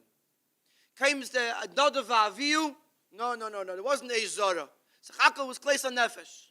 Comes Parshas Kerach, Yofen Nidreshes. Miriam Bas Bilga, Sechakal. She was crying for her people. She wasn't a bad person. Sechakal, she was feeling the pain of the Yidden, that the Eibishter wasn't protecting them. Every time there's a person or a story in Torah that Betzim Yankiv Avinu, Bab Mirma, he took the brachas. Every time there's a husband in Chassidus, then I say, Esav. What Esav is Elam Atayu. Lavan is Levin Alien. Pada is Priuv is Gali Kol Neiden. Every what are they called in every villain in Torah and every story, we all of a sudden way turn it around. Says, be honest. Sometimes they mess up sometimes. Why does always have to have a defense? So at the time, I thought to myself, and I actually said there like this. I said, if you were looking at these stories with the Rebbe's glasses, or I didn't say that, but really with the glasses, with the spakulum, with the spectacles of Teiras Achsidus, it's not like you're just covering up. Sometimes it's a cover-up. Really, it was a taka mistake. First is mine a brother. First, I gotta find that. For my kids, I always find an excuse. So that it's not like I'm finding an excuse. In reality, this is the truth. Because once you change your perspective, once you see Torah, once you see the world from the perspective of Teiras Achsidus, that the Eibishter is the balabas on the world, and everything that's in the world is part of Achtas Hashem, and everything is part of Ashecha Pratis, and nothing happens in the world, that's not part of a plan. All we have to do is we have to tell the Yid that who he is, as Dubis Halik.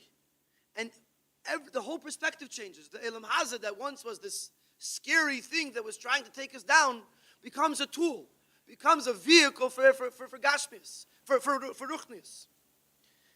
In one of the questions, when the Alter Rebbe was in jail, so they asked him, it says the last 12 days were the most painful of the time that he was in Tfisa for Nun Gimel Yamim, for 53 days.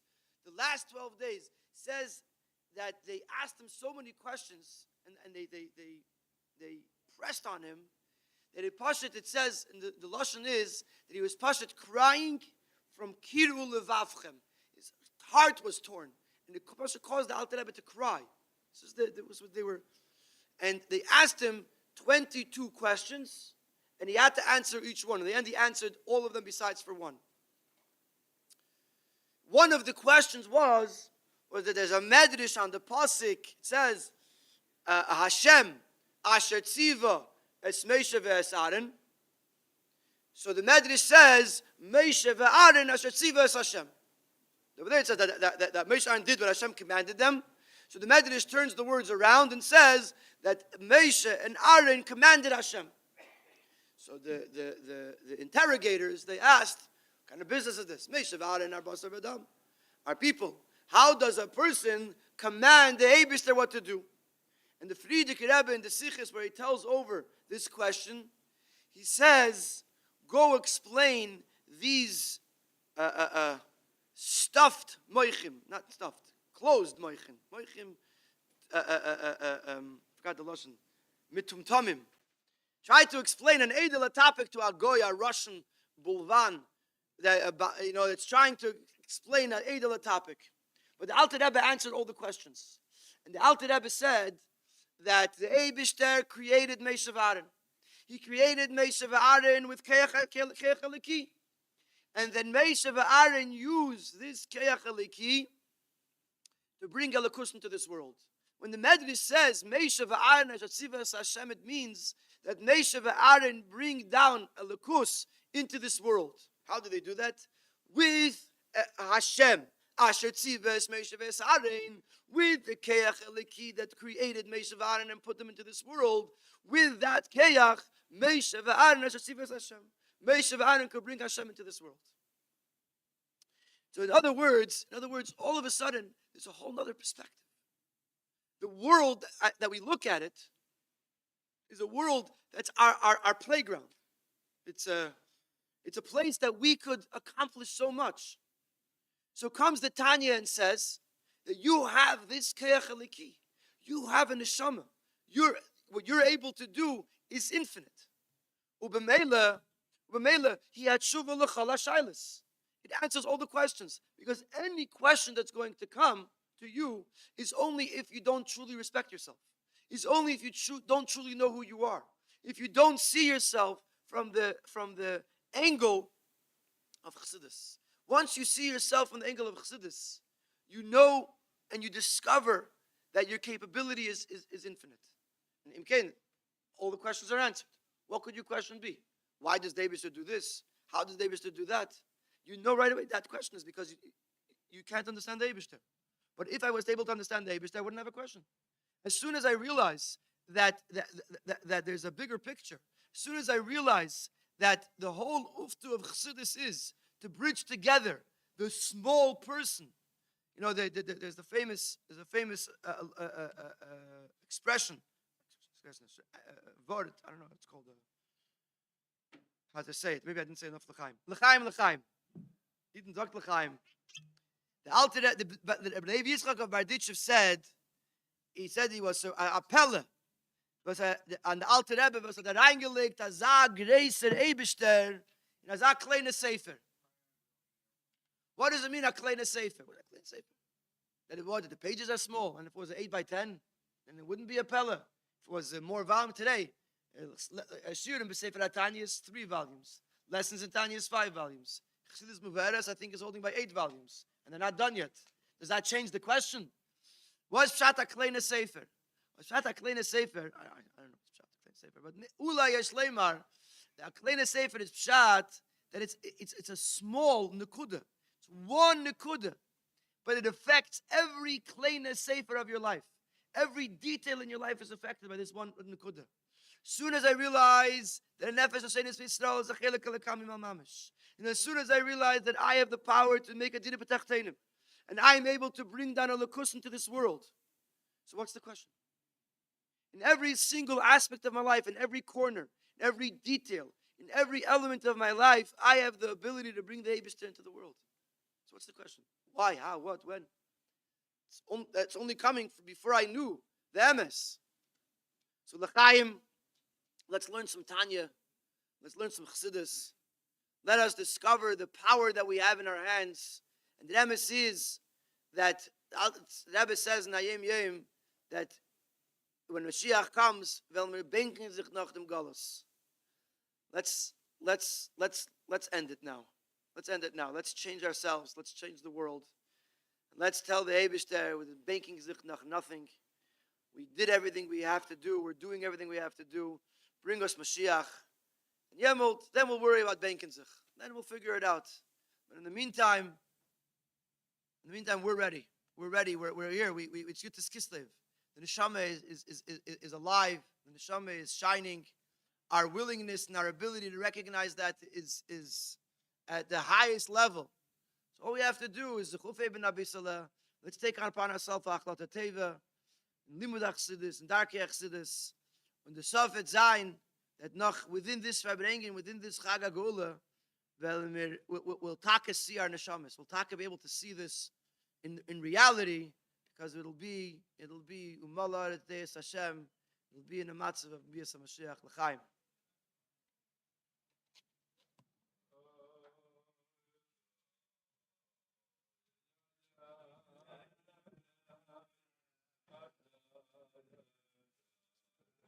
Brengt ein bisschen. Ah? Oh. Da, da, da, da, da. Yeah.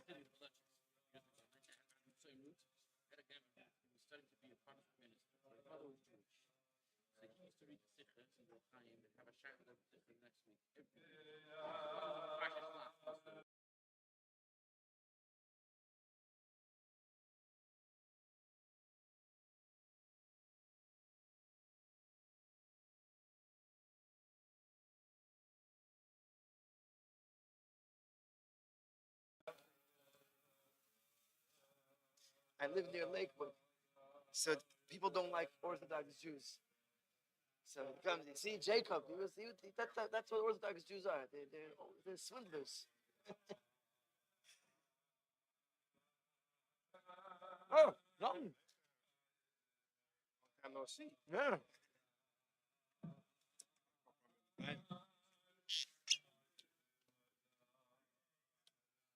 Congratulations for Levi's fundraiser. If you wouldn't have told me about it, I wouldn't even know. So I don't open the emails. Well, thank you. What? Thank you, and the thank you letter. I know him. Good. Chaim Zalmi.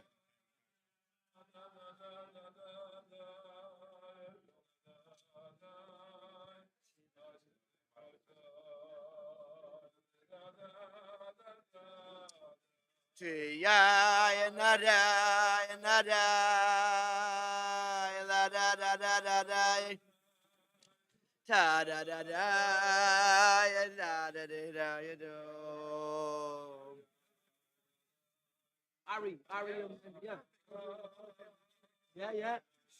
yeah. What? That's bells. I didn't know.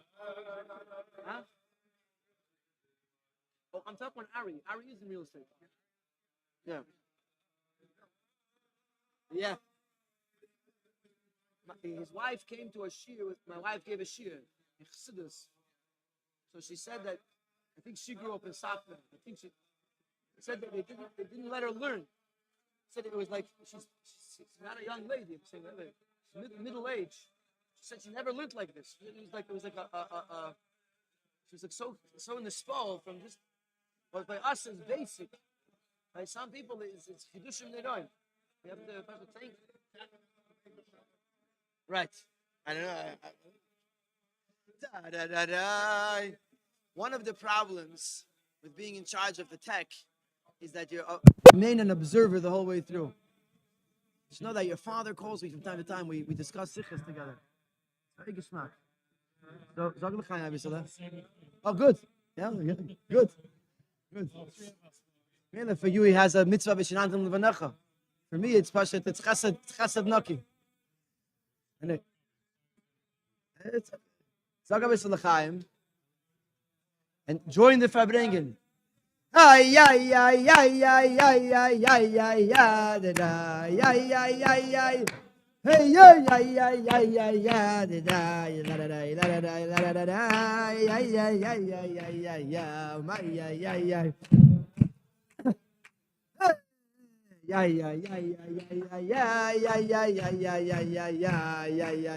Yeah.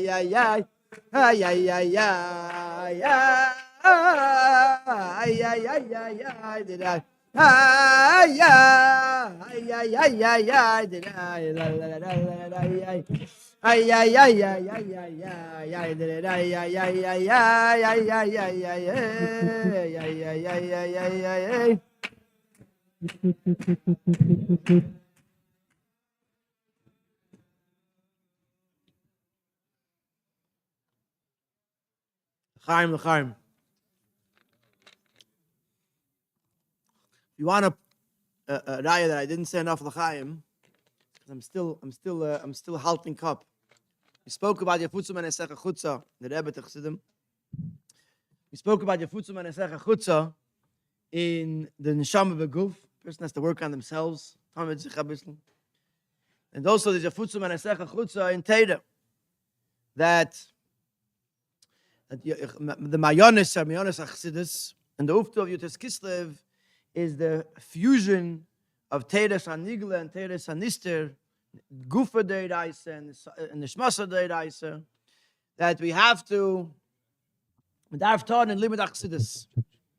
Part of Yud Tes Kislev is that we have to work on learning Chassidus. As a matter of fact, in the what now has become the bracha, the regular. Oh. I'm sorry. I didn't mean to criticize.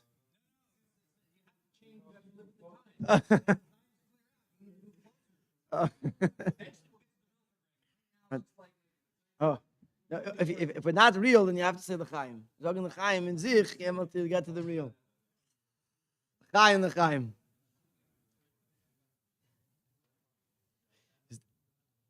I don't want to call him out. Is that Avram Cohen? Yes. Avram, Shalom Aleichem. I haven't seen him in like 10 years. But, huh? So,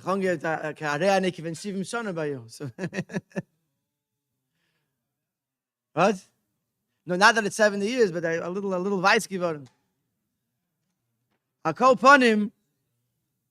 So, when it comes to Yafutzum and Esecha Chutza, and in the most literal sense, can we reden a bissl wegen lernen Chassidus.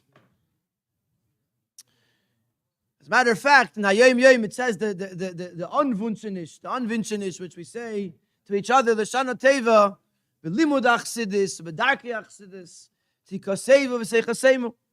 So Darkei Chassidus is kol echad ve'echad l'fi inyanei. Everyone has Darkei Chassidus. I was actually a Farbrengen last week somewhere. I said that Darkei Chassidus is not an easy, sometimes think, I learn Chitas, I learn Rambam, I do Mivtzoyim, I'm a check. I'm good with Darkei Chassidus. So it's taka good. Chitas, Rambam, Mivtzoyim is taka good. But there's a little more than that. Was heißt, be a chassid is something that's nikir when you eat. There's geit chassid, there's esta chassid, there's shlafta chassid. As a matter of fact, there's a sicher from the Friedrich Rebbe where he talks about this expression as past or as past nicht. There are certain things that are, I don't know if there's a correct English translation for the words as past nicht. Either unbefitting or unbecoming. It's the best I could think of. Now, English is not my first language, but this is the best I could think of. Unbecoming, and said the certain things was as past nicht. For example, he says it's past nicht for a chassid that he should be so involved in his business that he forgets that birchas Hashem itasher, that the bracha comes from the Eibishter. It's past nicht for a chassid to just say Krishma Shalamita and fall into bed with the shtoib, with the dust and the dirt that he collected all day. Krishma Shalamita, you have to clean off when you go into the world, you do business, you do work, whatever it is, whether as a balesik, as a shliach, it doesn't matter. You're involved in the world. The world, you collect some dust or some dirt along the way. So you could say Krishma Shalamita, like whatever. Or you could say, Krishna Shalamita. So it's past nicht to just go into bed with all the schmutz from the whole day. In other words, Darkei Chassidus is a lifetime journey. To be a chassid, that in every aspect of our life, in Krishna Shalamita, in the place of business, v'medavint, everything has to be like a chassid. But the lashon in Hayom Yom is b'limud Chassidus, Ubedarkei Chassidus. And in order to get the Darkei Chassidus, in order for the person to live like a chassid, comes first limud Chassidus. You have to learn Chassidus. We have to understand that the Rebbe says in the Sikha that until these galus of Teres Chassidus, so even though there were Gedolei Yisrael that learned Nister de Teira, but the Nister de Teira was a different limud. The Nister de Teira did not affect the Nigla de Teira. The huftu of Yafutzum and Esecha Chutza is that Nigla and Nister become one. That when it becomes one, that the Nigla is changed by the Nister, and you learn it differently because you're learning Pnimi Satera. So Mamela, when it comes to Yud Tes Kislev, Yafutzum and Esecha Chutza, darf man tun in the minion of learning Chassidus and in a way of Yafutzu, that the Chassidus has a pu'ula on the Nigla, and the Chassidus has a pu'ula on our whole Holich Yelech, on our whole Darkei Chassidus. So, I might be digressing a little bit, but Sefarta Farbrengen. So, there's an expression in Chazal, Le'elam yilmid adam b'makim sheli b'chafetz. No, this Chassidus is Arucha Mini Yeretz, Rechava Mini Yam. There's the Alter Rebbe's Chassidus, the old Chassidus of all the Rabbeim. There's a lot of choices. But Hayim Katzer V'Amalacha Meruba. There's a lot of Chassidus. So if you're gonna choose Makim Shali Bechafetz, it's for us Chassidim of the Rebbe. Those of us at least who are working on ourselves to be Chassidim of the Rebbe. When it comes to learning Chassidus, our go-to Makim Shali Bechafetz is the Rebbe's Chassidus. It's to learn Chassidus from the Rebbe. And it says that the Chassidus explains to us that the Aseres HaDibris begins with the word Anoichi. Chayra, Anoichi is an Egyptian word. Anoichi. Why Aseres HaDibris is one of the most important parts of Torah. You know, the Ten Commandments. We even give out ice cream on Shavuos just so people should come hear the Ten Commandments. And the Aseres HaDibris begins with Anoichi. So Chassidus explains that the whole uftu of Torah is it should have a pula of Welt, even the Welt, even the Eretz Mitzrayim. Ubemele, we have to bring down the Aseres HaDibris, the Anechi, Misha Anechi, all the way down into Eretz Mitzrayim, into the Mitzarim Gvulim, into the things that constrain us and get in the way. And how do we do that? With which keach do we do that? With the keach of Anechi. Because Anechi is Ano, Nafshi, Ksavis, Yehavis. The Eibishter that reingelegt sich allein in the writing of in the Torah, in the words of the Torah. So by writing the Torah, the Eibishter put himself into Torah. So when a Yid learns Torah, so a Yid can name the Eibishter allein, the Nafshi, the Nefesh, the Etzem of the Eibishter is grasped through Torah. And Tzadikim Demim Leberam. The Tzadikim are like the Eibishter. So if the Eibishter put himself into Torah, then the Tzadikim put themselves into their Torah. Or Mela, when we learn the Torah of the Rebbe, then we grasp the Rebbe himself.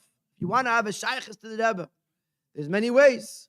Than doing the Rebbe's Erois, doing the Rebbe's Niftzayim. But the Alter Rebbe says in Tanya that when you learn Torah, it's a yichud nifla, shein yichud kameyu v'lei ke'erke nimsa klal b'gashmius. There's no such thing in the physical world to connect with something like when you connect to something intellectually. When your mind is grasping the topic, and the topic is grasping your mind, so it's a double connection. When you learn Torah with your seichel, there's no such thing. There's no other kind of connection than learning Torah. When you learn the Rebbe's Torah, then you're taking the etzem of the Rebbe, the nefesh of the Rebbe, in what you're learning, and there's no such thing. There's no connection that you could have with the Rebbe more than learning the Rebbe's Torah. So when we talk about Yafutzu Ma'nesecha Chutza, learning the Rebbe's Torah, learning, spreading the well springs of Chassidus, of course we have to learn Tanya. Not just learn Tanya in Chitas, but you have to learn Tanya in a little while ago. I'm digressing a little bit, so get me back on track with learning. We're heading for Likutei Sichos. That's where we're going. The importance of learning Likutei Sichos. What? We're going to talk about that too. But I just want to make a side point. I was Farbrengen in Lakewood a little while ago. And these are light Bachrim that are not yet, I shouldn't say that. They're Chassidim. They're Chassidim because every Yid is a Chassid. In their outward appearance, they don't look, whatever it was, but we were Farbrengen. It was Parshas, it was the week of Yud Tes Kislev. You're talking about the Kesef Malay. You have to pay full price to the Eibishter. There's no shortcuts. Whatever, we were Farbrengen. And one of the Bachrim asked that he davens and he doesn't feel anything. What should I do? I came with a prepared speech. But yeah, I don't either know. How am I supposed to know? So I told him that he should do Pirush HaMilos. But he's a very smart boy. He says, I know Pirush HaMilos. That's the problem.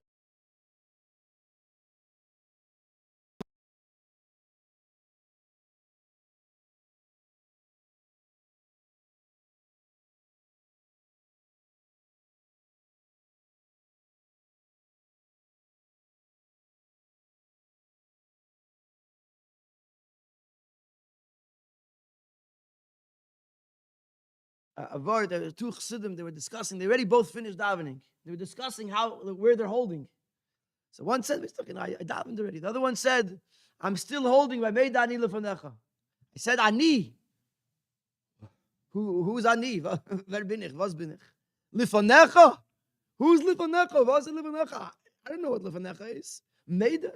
Ani should be Meida Lefanecha. I got stuck.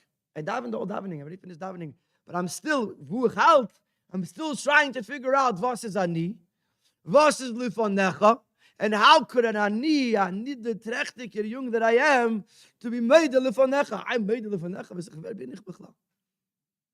So in Pirush Hamilis is pshat that it has to talk to you. When we learn the Rebbe's Torah, or any Torah, and we learn Chassidus, it has to be not just that I checked it off, that I learned the Torah or the look at the Torah of the week, that I did my quota. I have to learn it in a way that it talks to me. And sometimes you could learn 1 page instead of 10 pages. But the page has to talk to you. You know, the Chassidim of yesteryear says that they used to fold a page in the Siddur. Which means they would daven.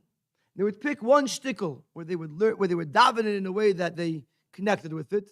And then they would make a fold, a bend in the page to know that this is where I'm holding. So they started one shtickle. To daven the whole davening.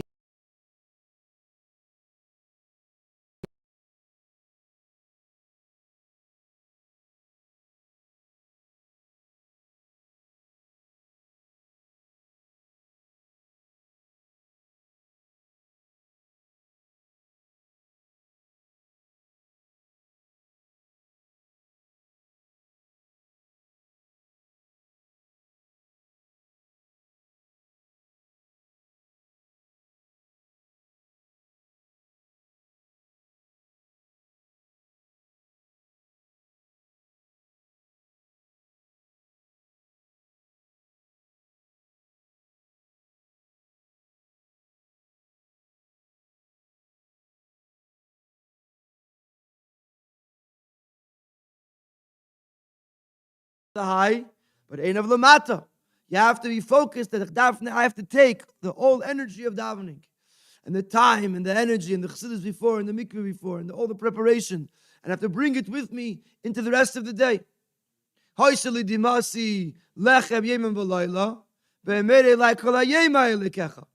it's not enough that you should have Hashem during davening. Hashem has to come with you from shul, from Beis Medrash, into the whole day, that every day should be durchenum with what you davened. With whatever you davened with, it has to impact you for the rest of the day. B'meila, you have to have Pirush Hamilis. You have to know, not just to know the taich of the words. There's today you could, English Siddur, if you like Yiddish, they have Yiddish Siddurs. Yeah, you could taich Baruch, gebenched, Atadu, Melech HaElam, the Kennig from the Welt. It's all there. It's all there. You want to know the meaning of the words? It's all there. But if the words don't talk to you, if you don't figure out what does it mean, if it comes to Chesed Salamita and you cry, not cry literally, but you take it seriously, you ask yourself, how much time did I waste today? How much time did I spend on things that if I was later on in life, if I was older, I would think that it was a waste of time. When you're young, you don't realize that every minute is precious. So you go on your phone and you look at this, you look at that. You think that if you send out 2 extra WhatsApps, you're going to change who's going to become president. I can make a difference. One more this, maybe even this. I can make a difference. And the reality is, it's a klotz. There's no connection. So why waste your time? So you come to Krishna Shalamit and you look at yourself and say, I wasted some time today. Mela, I'm going to make up with myself that tomorrow I'm going to waste 5 minutes less. No, change min hakotza, that's a big job. Tomorrow I'll change. I'll waste 5 minutes less. But it's something that it hurts me. It means something to me. Then we'll have Bekerinas. Then Yemel Davids will go around this the next morning. It's a zingtzach. Because I made a move. I made a change. I spoke to myself. I was honest with myself. Mele we'll have Bekerina. And we'll come and sing and dance the next morning. It's a davenzach. So the same thing when it comes to learning. When you learn Chassidus, it's not just, Chassidus, there's two things. When you learn, there's two aspects. One aspect is knowledge. Lilmeid al manas lismer velasis. I want to know what does it mean to be a chassid. I got to learn. I got to open the books. Figure out what it means a chassid.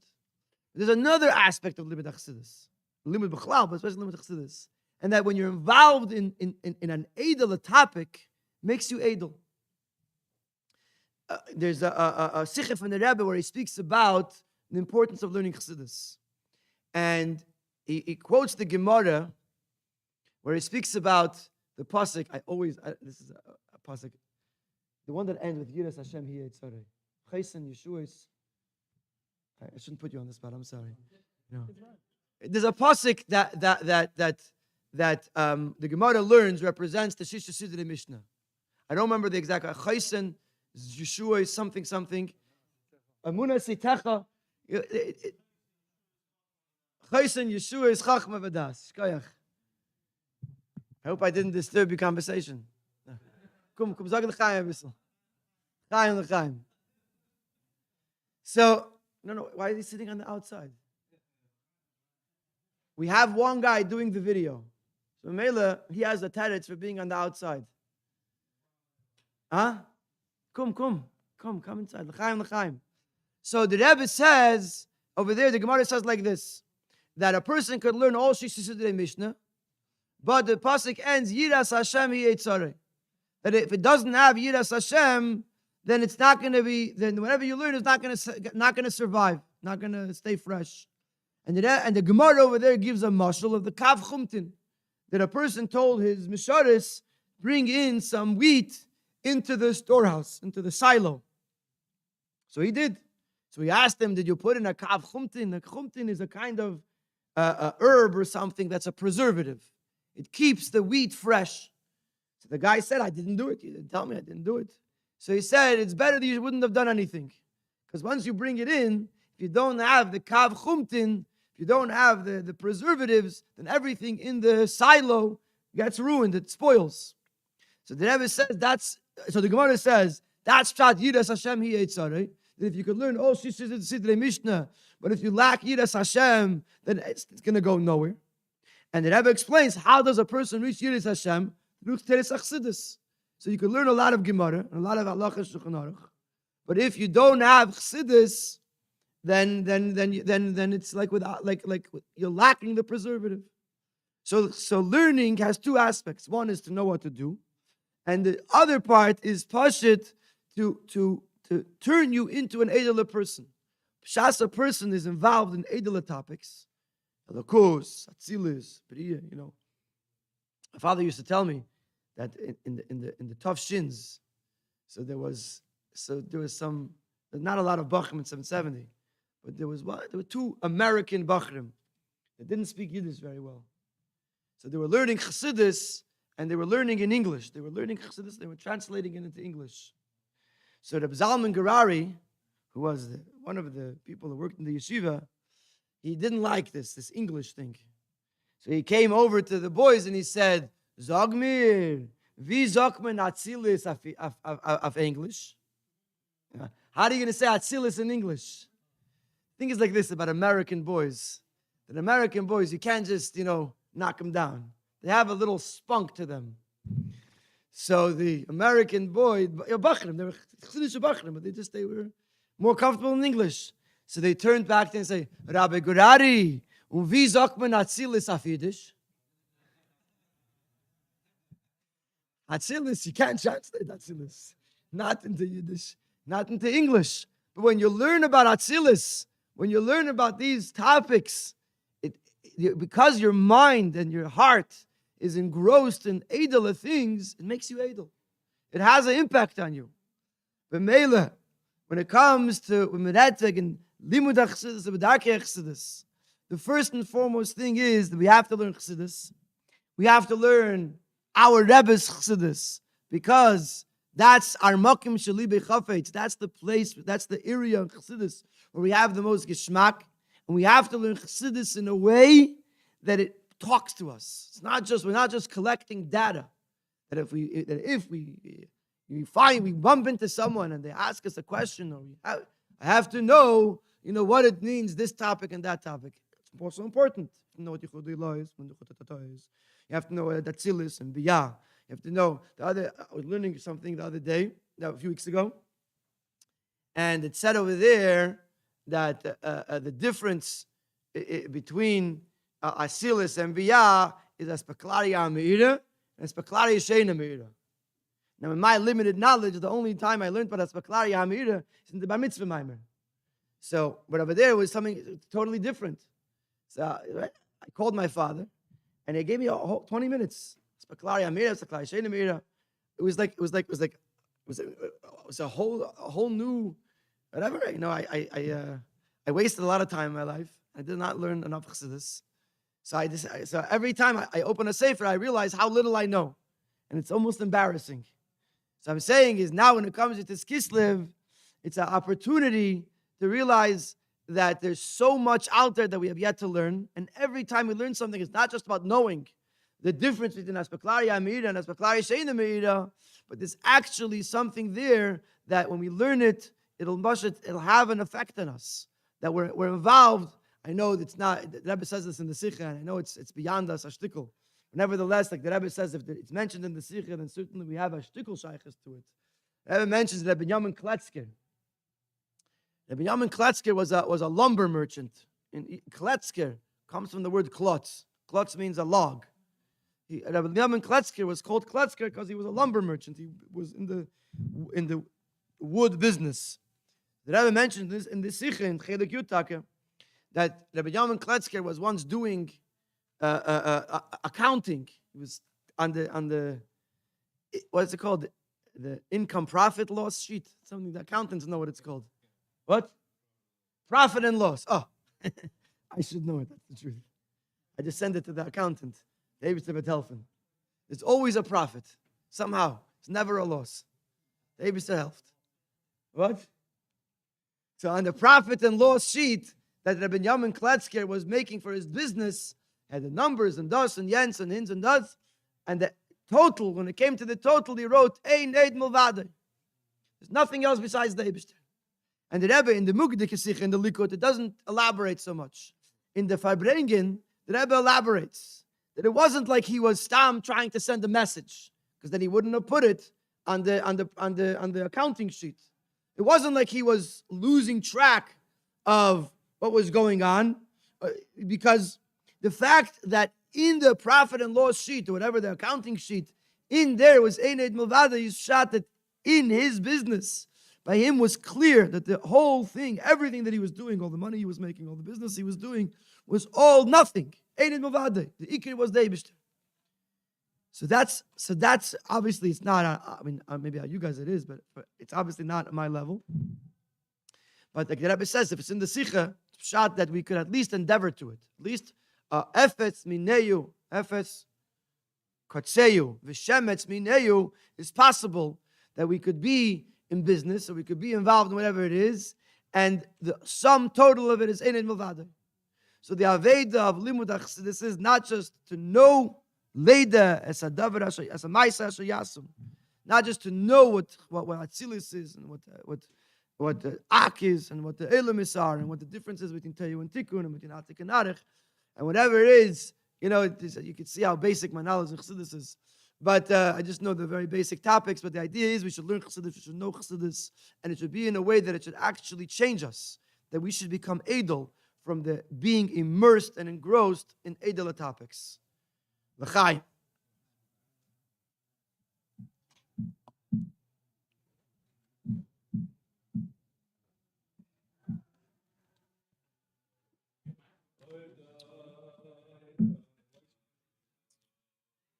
Does anyone else want to speak? There's a lot of good people. Anyone else want to speak?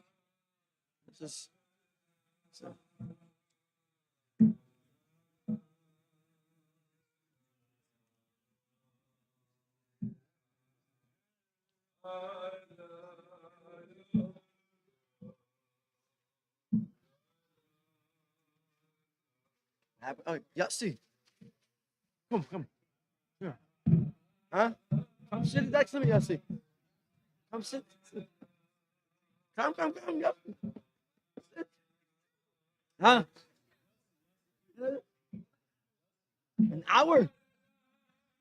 Wenn wir sein unter den Tisch. Sein unter den Tisch, yes. Come, yes. It's even Mashka waiting for Yossi. Right away. Look, L'chaim.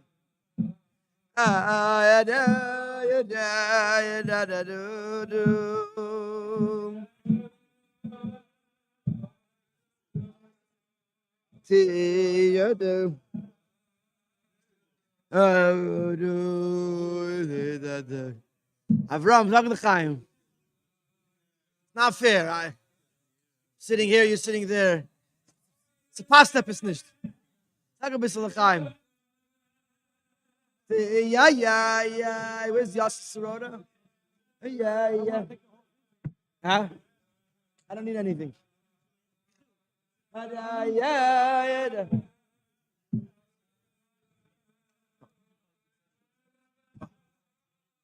Oh, hey, da da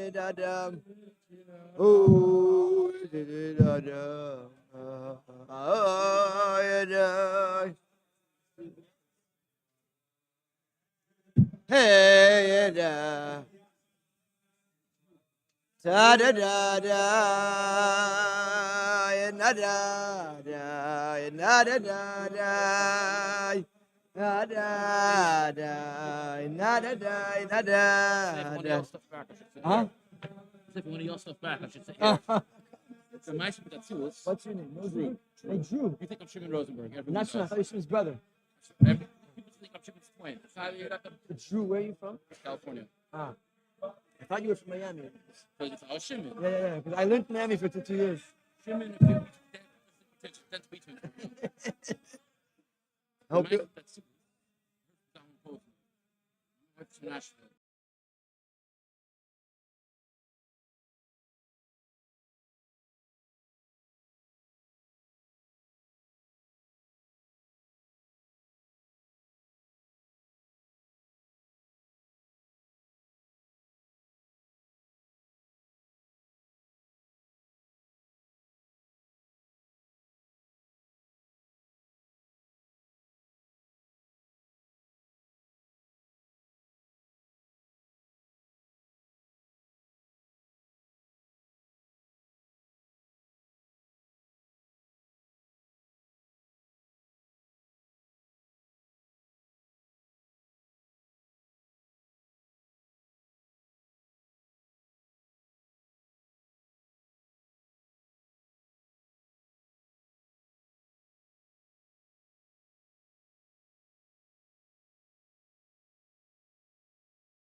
Part, die didn't sagen L'chaim, Farbrengen ein bisschen, it's not like it's a 1-day yontif, it's a 2-day yontif. We started already last night.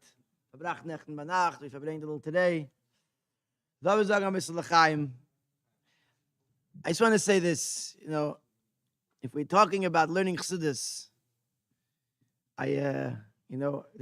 for me, there's a Mokim Shali B'Chafes, they were benched. Somehow I got dragged into something. So I got involved la'achreina in learning the Yud Tes Kislev. So I want to talk a little bit about it, because there's something very, very special. And I want to just, if we will, first let's say l'chaim.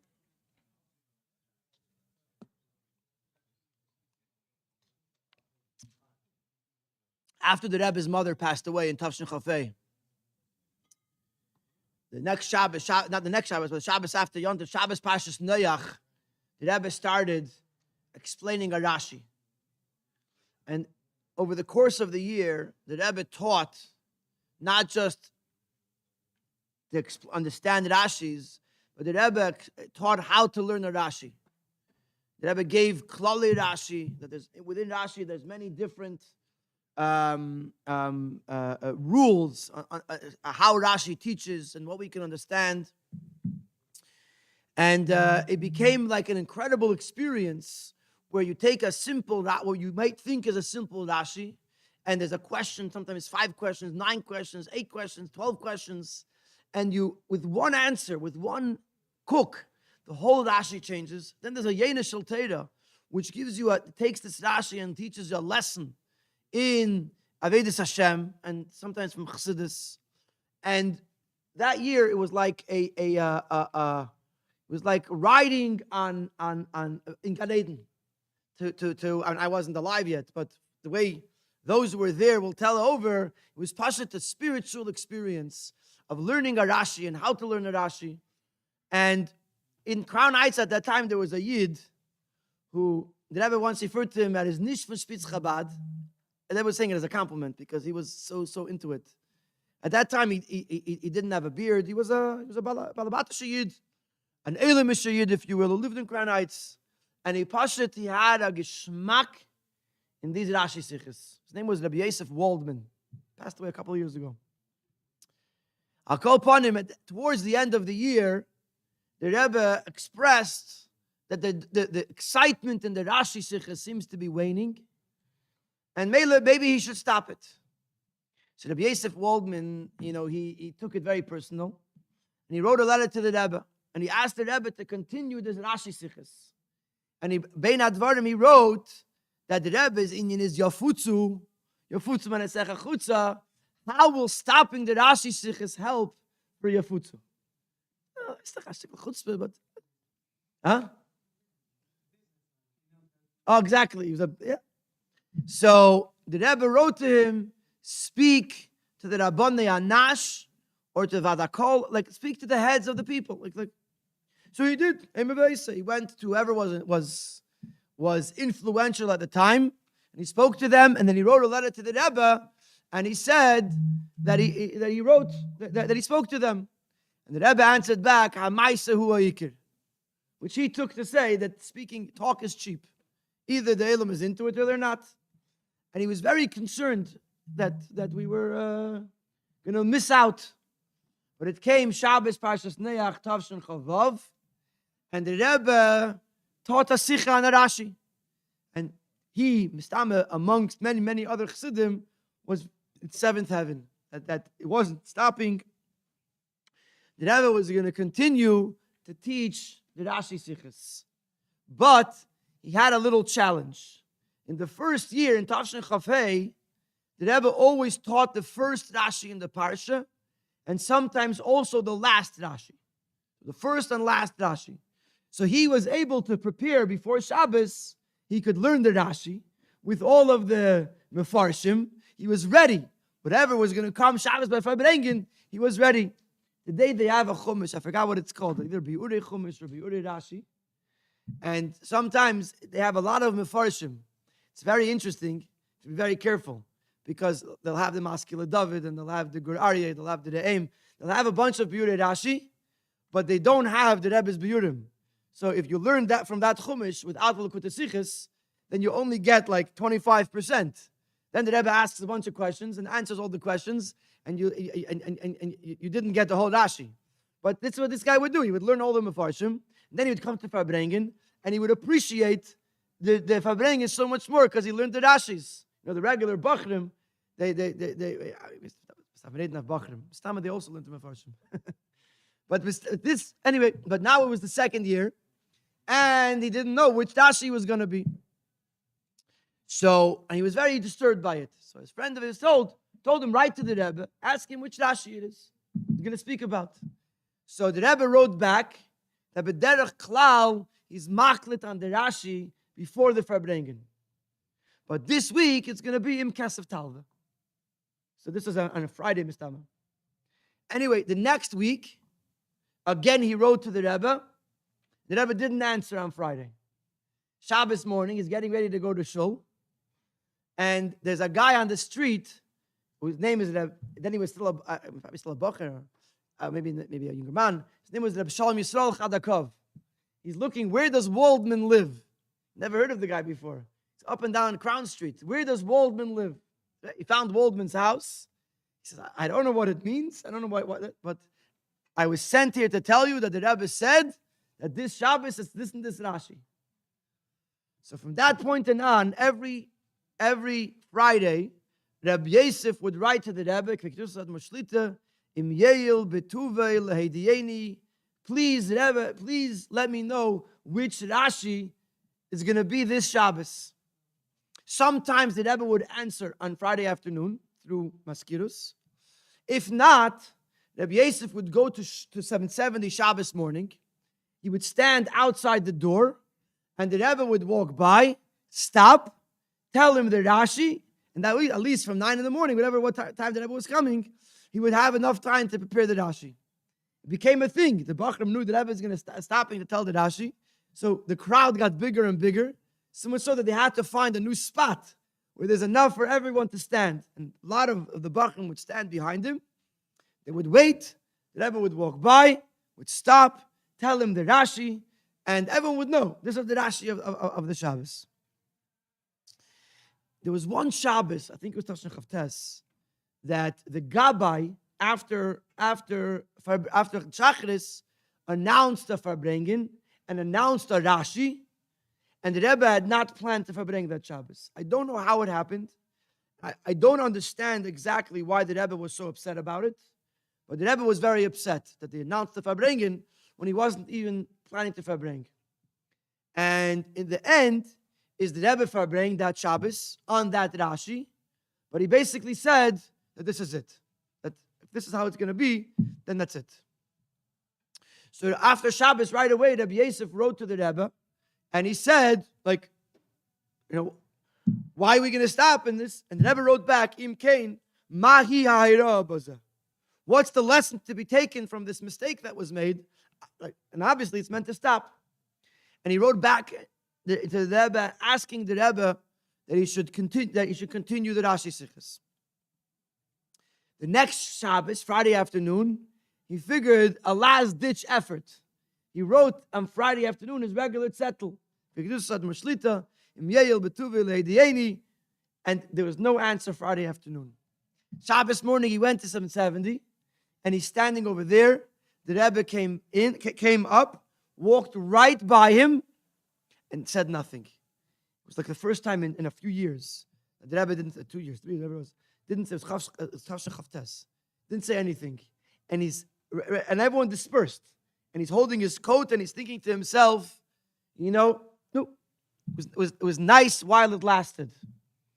And as he was walking away, the Rebbe opened the door of Gan Eden Atachten and called him over and told him the Rashi. I think it was Vayishma Moshe Vayitav Beinov. I think that was the Rashi.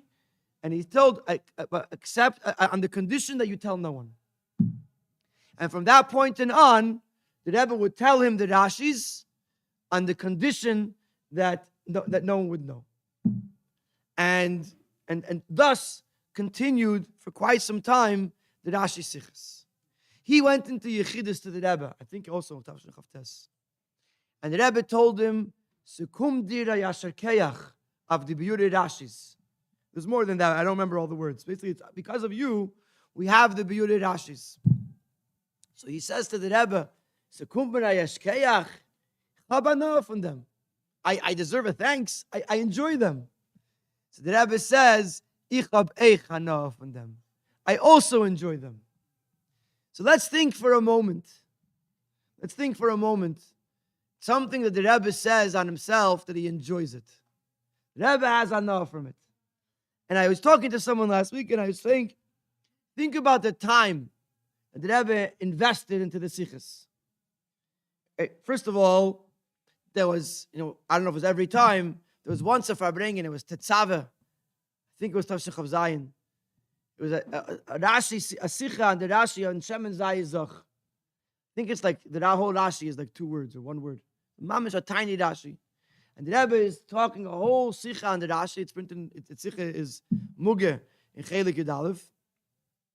And he said, Ich al geharevet a ganze Nacht auf the Rashi. I toiled, I worked a whole night on the Rashi. The Rebbe spent a whole night learning the Rashi.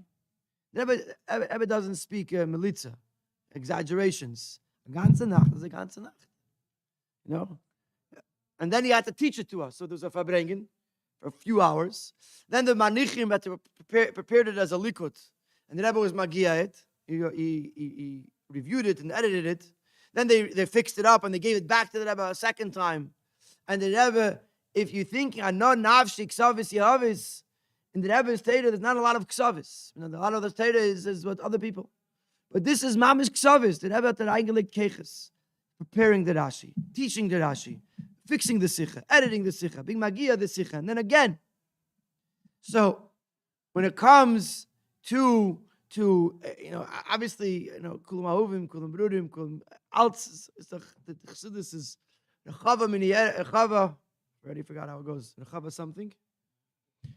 Rucha miyares mido, rechava mini yam. There's so much, and it's also the Yud Tes Kislev. I had to prepare a Farbrengen Yud Tes Kislev. It's the hardest day of the year to prepare a Farbrengen for, because you don't know where to start. There's every year that I have a Farbrengen, pages and pages and pages and pages and pages. Should I talk about this? Should I talk about that? Should I talk about something else? I want to talk about everything. Hey Tavis is one thing. The Dan Notzach. You know what to talk about. Comes it's like a Yontiv. You know what to talk about. Yamel is kind of an awesome. Yud Tes Kislev is like there's 40 years of Farbrengens. Every year there's another Farbrengen with another Hera with another this. So it's very hard. So the Chassidus is Mali v'Gadosh. But when it comes to us Chassidim of Deir Hashvi, we want to learn Chassidus. We want to learn Chassidus in a way that Chassidus is pale on the Nigla. One a surefire way to go is learning Likutei Sichos. Because it's Nigla, it's Chassidus, it's Pshat, it's Remesh, it's Drush, it's Sod, it's Razin, Dir Razin, it's Eir. It's every chelik of Torah is all there. And it's something that the Rebbe gave us as a matana. The Rebbe said, Chabana from them. And I want to tell you, we all know this. It's a Farbrengen, we don't have to talk negative things. But in the times of that the Rebbe was teaching it, the Elam didn't appreciate it. Numerous times. There was one year, it was, I think, already in the Mems. There was a Shabbos Parshas Boy, and the Rebbe asked questions on a Rashi. It was very often that the Rebbe would ask questions on a Rashi, allow the Elam to answer, and the Kevit say Ha'aris and this, spend a week. Then the next Shabbos he would answer the questions. But in this case, he didn't answer the questions. Boy, Beshalach, Yisrei, Mishpatim, Teruma, Tetzaveh. Can't count, but it's like 6 weeks or something. And it came to Tetzaveh, and the Rebbe says that in Parashas Boy, we asked questions. Und keiner, it ist nicht angegangen. No one, everyone was sleeping. Everyone was having a good time. That week, the Rebbe got a letter from a girl. Doesn't say how old she was, but a kleine Mädel. And she wrote to the Rebbe that he didn't answer the questions in Parashas Boy. So the Rebbe in that Farbrengen answered all the questions. And at the end he said, und keiner das nicht gebadet. So nur a Yiddische Mädel. He was bothered by it. When so the Ebersteher benches on my shidduch, they gave her a lot of brachas. I don't know who it is. I'm sure that I was brachas from Mekuyim. But sometimes, because it's a Farbrengen, we want to stay in the positive. But sometimes the Rebbe was wondering, where are you guys? I'm putting in time. I'm putting in effort. I'm introducing you to an area of Torah that doesn't exist before today. an area where all Chelki Atera are all brought together in one. It's the biggest Reichheit in the world. There's nothing more rich than the Kutesichis, and the Elam is sleeping. So B'meila, when it comes, we have to make a Achlata Teva. When it comes to Yud Tes Kislev, and we have to learn Chassidus because it says Lashon Teva B'limud Chassidus. Then we want to learn Chassidus because we want to have a Shaykhis to the Rebbe. We want to have a Shaykhis to the Alter Rebbe. The Alter Rebbe was Chvil Zagarnist. Chvil is the Nelam Haba. Chvil is like an Eden. Chvil Menitas Dich Alein. You want to know where Dich Alein is? Dich Alein is in the Kutesichis. That's where you have the Abish Teda No Nafsik Savis Yavis. So the Chaim, let us. Those who are learning already should learn more. Those who are not learning enough should also learn more. We should learn the Kutesichis. We should be Hashana Teva. We should pass it. So it's a kachin in the Rebbe's Sichis, in the Rebbe's Chassidus B'chlal. But l'chaim. Chaim.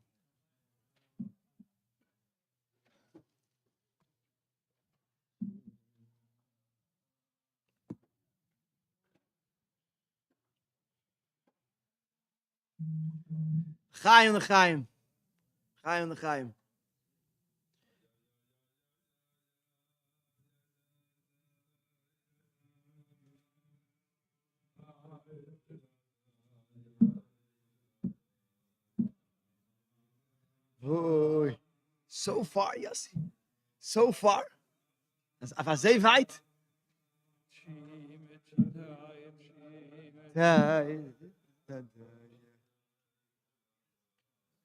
Rabbi Moshe, sag el Chaim, wie ist das? This Kislev only comes once a year. You know that where I come from, in the Zagen das Farbrengen. So it's not there Ashvi. No, not now. Originally. I wasn't born there, but I was raised there. The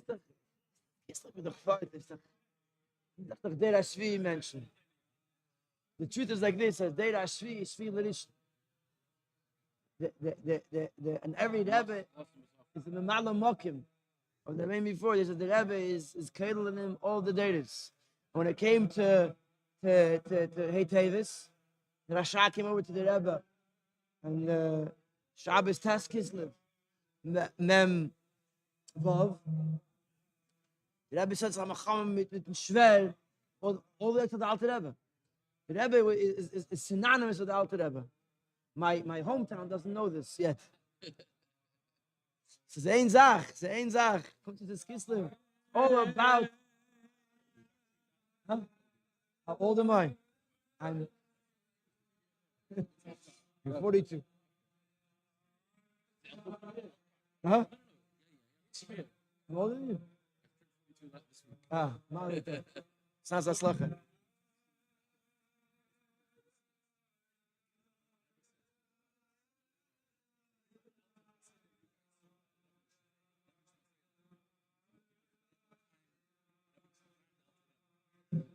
I didn't see. It's interessant, God. I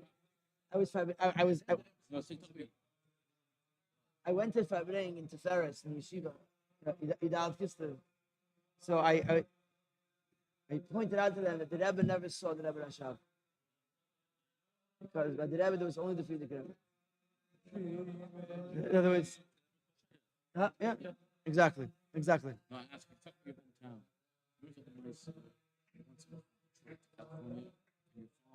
I was that group. Okay, and your father got Came? chased out? He came, got chased out? Yeah. So, I was there when they were chased out. I ended up in Miami because of that. Okay. You're welcome. I know.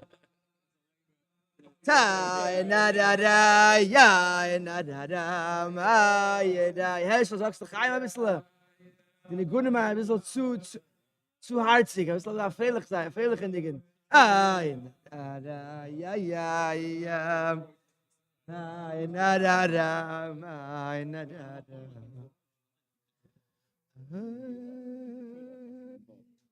just want to say like this. Before Mom took the Farbrengen, I want to say, it might sound like a commercial break, but it's mamish not.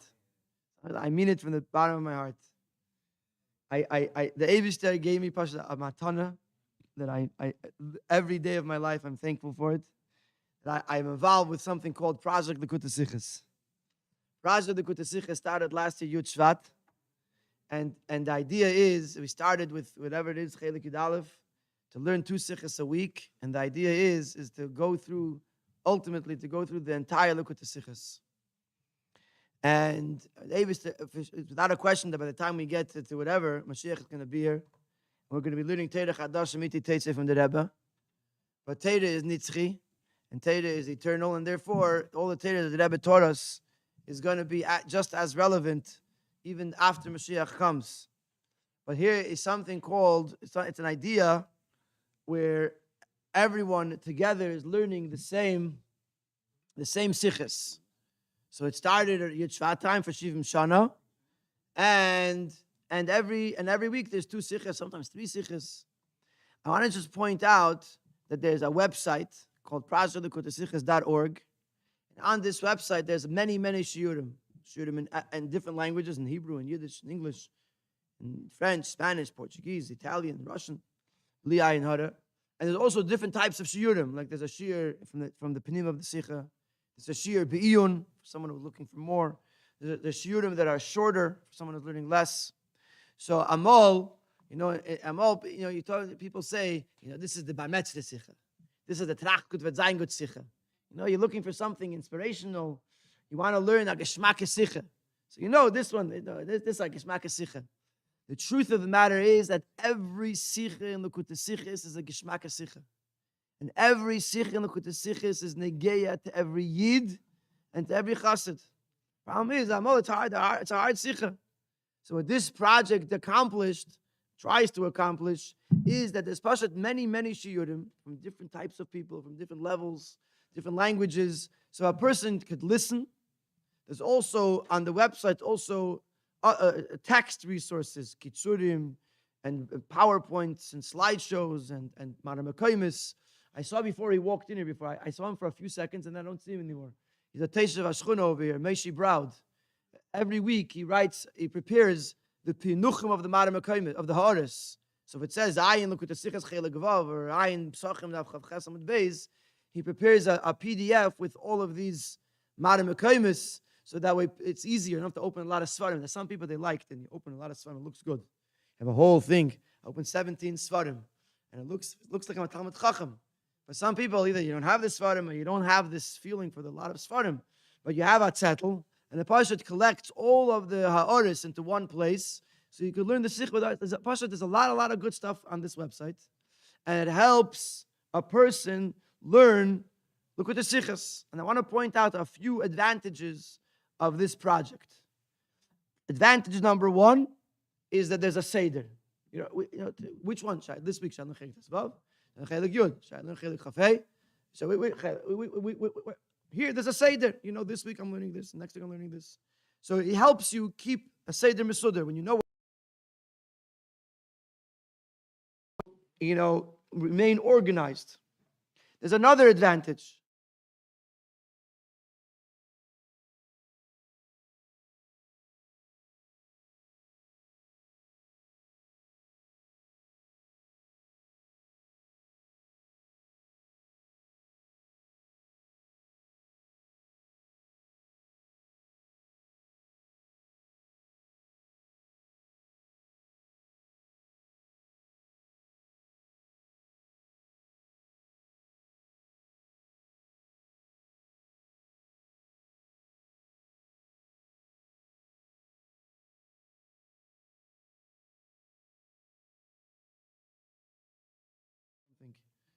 So instead of talking about whatever, you could learn to talk about the Sikha. You could learn this, you see that, there's a 39.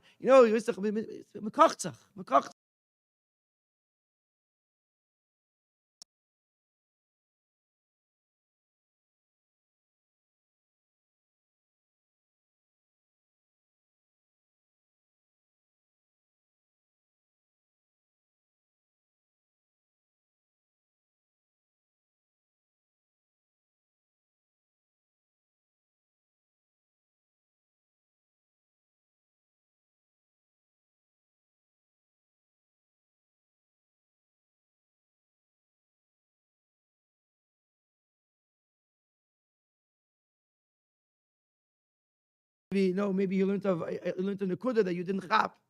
So when everyone is learning the same thing, it becomes so much easier to communicate with someone else, especially when you go to a family simcha. Your shvager that you haven't spoken to in a while. You don't really know him so well because he's 10 years older than you. So you're a little uncomfortable when you talk about, the kids, yeah, they're growing up. But Isaiah, if he learned the same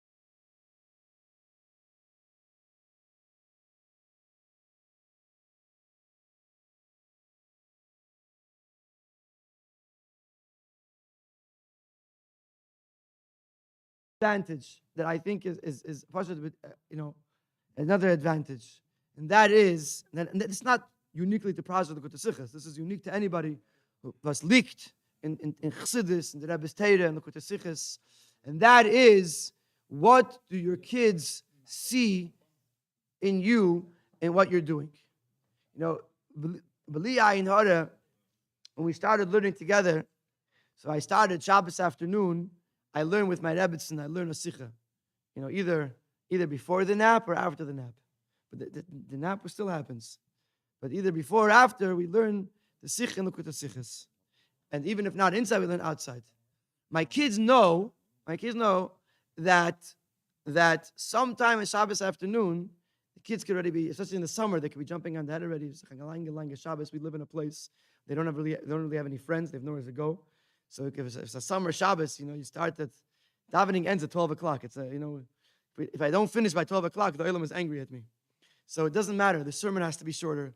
The Musaf has to be faster. But at 12 o'clock, it's over. And then, now came Corona, so there's no Kiddush. So by 1 o'clock, you could be ready, so the Shabbos. So then 8 o'clock, it's still Shabbos. It's like 7 hours. You could sleep for 2 hours. And there's still 5 hours left. But the kids know, some kids join, some kids don't join, they're younger, older. They know that Shabbos afternoon, we learn the Kuta Sikhas. They know that sometimes during supper, I'm late, there's 2 Sikhas a week, it's a lot. You're catching up.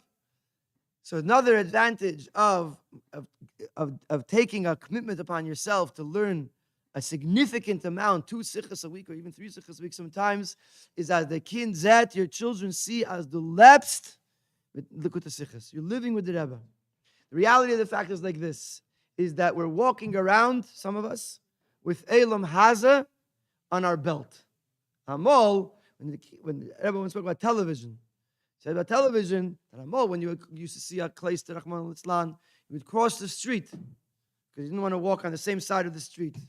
Heint is the Kleister mitten Galach in Stub. That's what I said about television.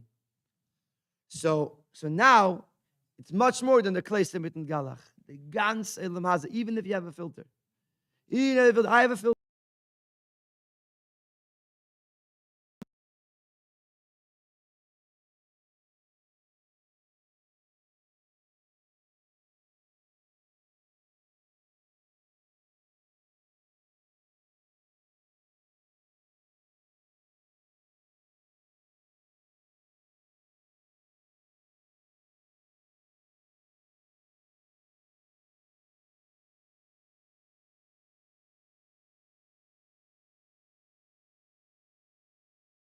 About the Sefer.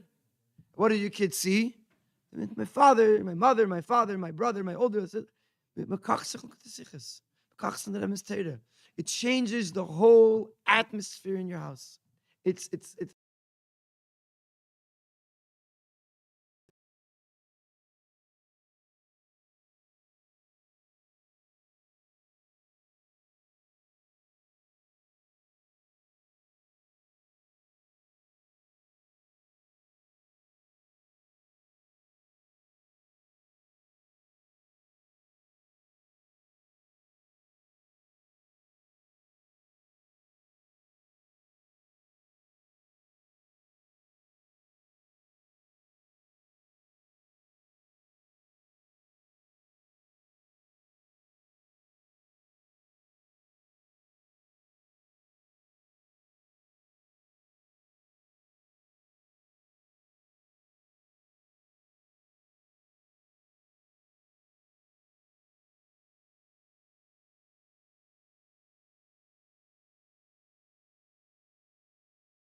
You're in Geula. And you sit around the table, and besides talking with the Kislev and the Alter Rebbe and the story of the Geula, describe to your kids what it was like to be in 770. Not the Meifis. No, I wrote into the Rebbe, B'dikas Tzol Mezuzahs. I checked my mezuzah and the Bisharecha, and all of a sudden everyone, no.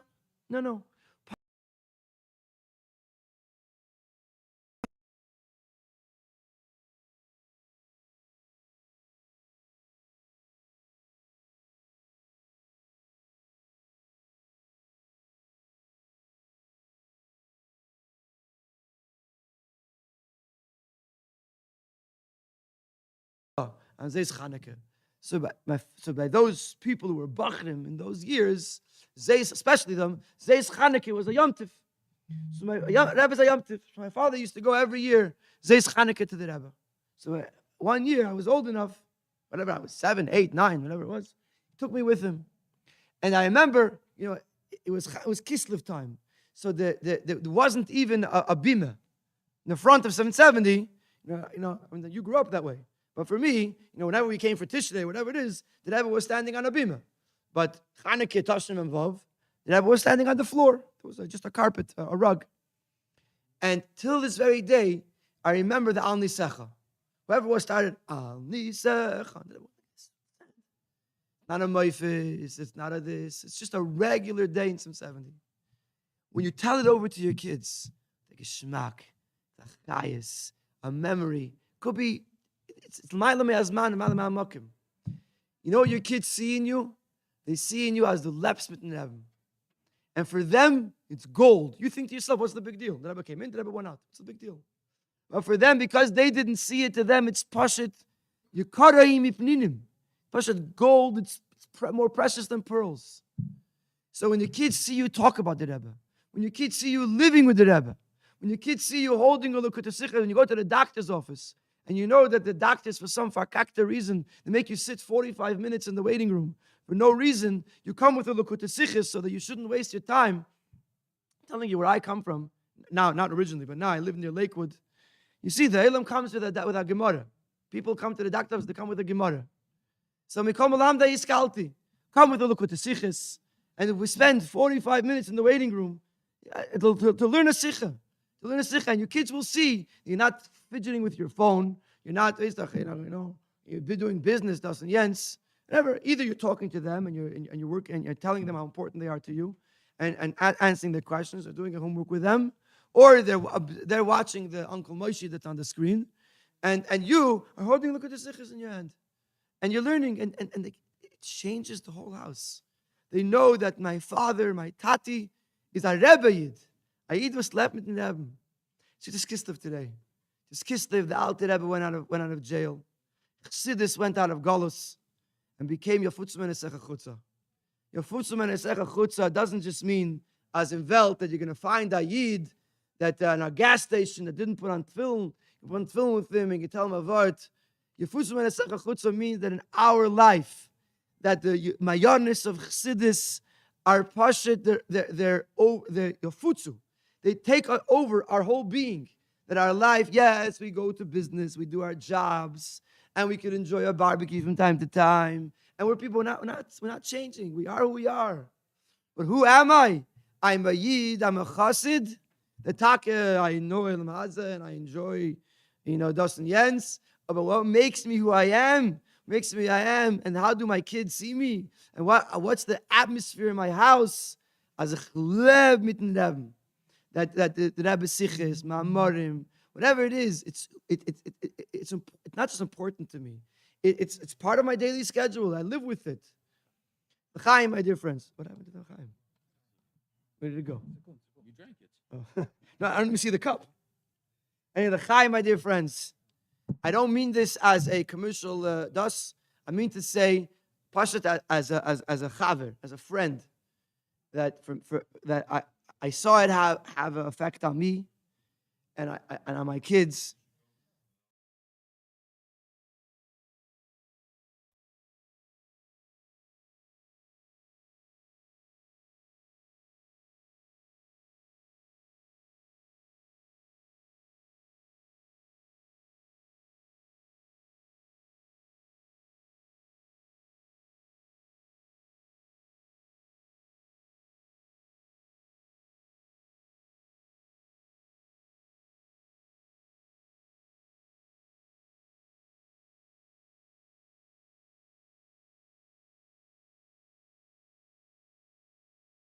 built into your schedule. With love, with look at the sichis. Something that Rebbe said a chabano from them. There's a Yid today. He lives in Detroit, but he grew up in Tzfas. His name is Mendel Kaplan. When he was 5 or 6 years old, he came with his father. His father was a Label Kaplan of Vashalom, incredible Yid. Came to New York. Shabbos by Farbrengen, the Rebbe asked Shilas on a Rashi. And it didn't answer the questions. Said, during the week, this 5-6-year-old boy, he said he knows the answer. He has the answer. So he wrote the answers down, and his father sent it into the Rebbe. The Rebbe wrote back an answer to him. Nehanesi mikriyasei berashi ubifrat mehadiyuk. Diyuk, I don't remember that word. Behapratim v'chulu. The 6-year-old. And his letter was printed already. You see that it's, you see that it's a child that's writing. The Rebbe says, I enjoyed your learning Rashi. I enjoyed your diuk in the pratim. Then the Rebbe references a different Rashi and tells him, if you will learn this, the other Rashi, it'll help you understand the answer that you gave. Shabbos by the Farbrengen, the Rebbe spoke about this Rashi, or spoke about the kid's answer. A lot of times when people gave answers in the hardest, the Rebbe would mention it and frag up. Say it's not a good enough answer. Here the Rebbe the Rebbe spoke about his answer and sent in his answer and said, L'chaim Tim by the Farbrengen, the Yud Tes Kislev is something that the Rebbe, Pashit, wanted. I just want to say one more thing. It sounds a little like a shlila. I said to myself, I'm not going to say it tonight. Because I don't want to, you want to talk chiyuv. But I don't know. I'm just in this. It's in my head like this. There's an answer from the Rebbe. The Rebbe says, I don't remember all the words, or any of the words besides the last 3. But the Rebbe basically says it's already been 4 years. All I get is klotz kashas. The Elam is not into it. V'im kain lo mozeh v'geimer. The pasuk ends lo mozeh anochi. The Rebbe basically is saying to Chassidim, listen, I'm giving this to you. I'm giving to you gold. Giving to you the most beautiful pearls that exist. If you guys are not into it, then I can't even repeat it. So my point is like this. We live in a galus where Einenu Leiro, we don't see the Rebbe begashmius. We can't hear the Rebbe begashmius. But the Rebbe left us an Eitzer Balum, a treasure trove. And I almost feel hypocritical because for most of my life, I learned the Bar Mitzvah Sikha. And then, I don't know how and why and what I did to deserve it, but somehow I got involved in this. And for the last few months, I've been learning the Yud Tes Kislev. And I feel like I feel it would be selfish of me. I wouldn't share the fact that it's a treasure. It's something that helps us begashmis and beruchnius. My dear friends, go to the website or don't. Open up the Sikha, look at the Sikhas Chelik Yud. Join this initiative, join this movement. Take upon yourself to learn 2 Sikhas a week. Maybe even as a tetzah from the Farbrengen, we'll find maybe the Rav,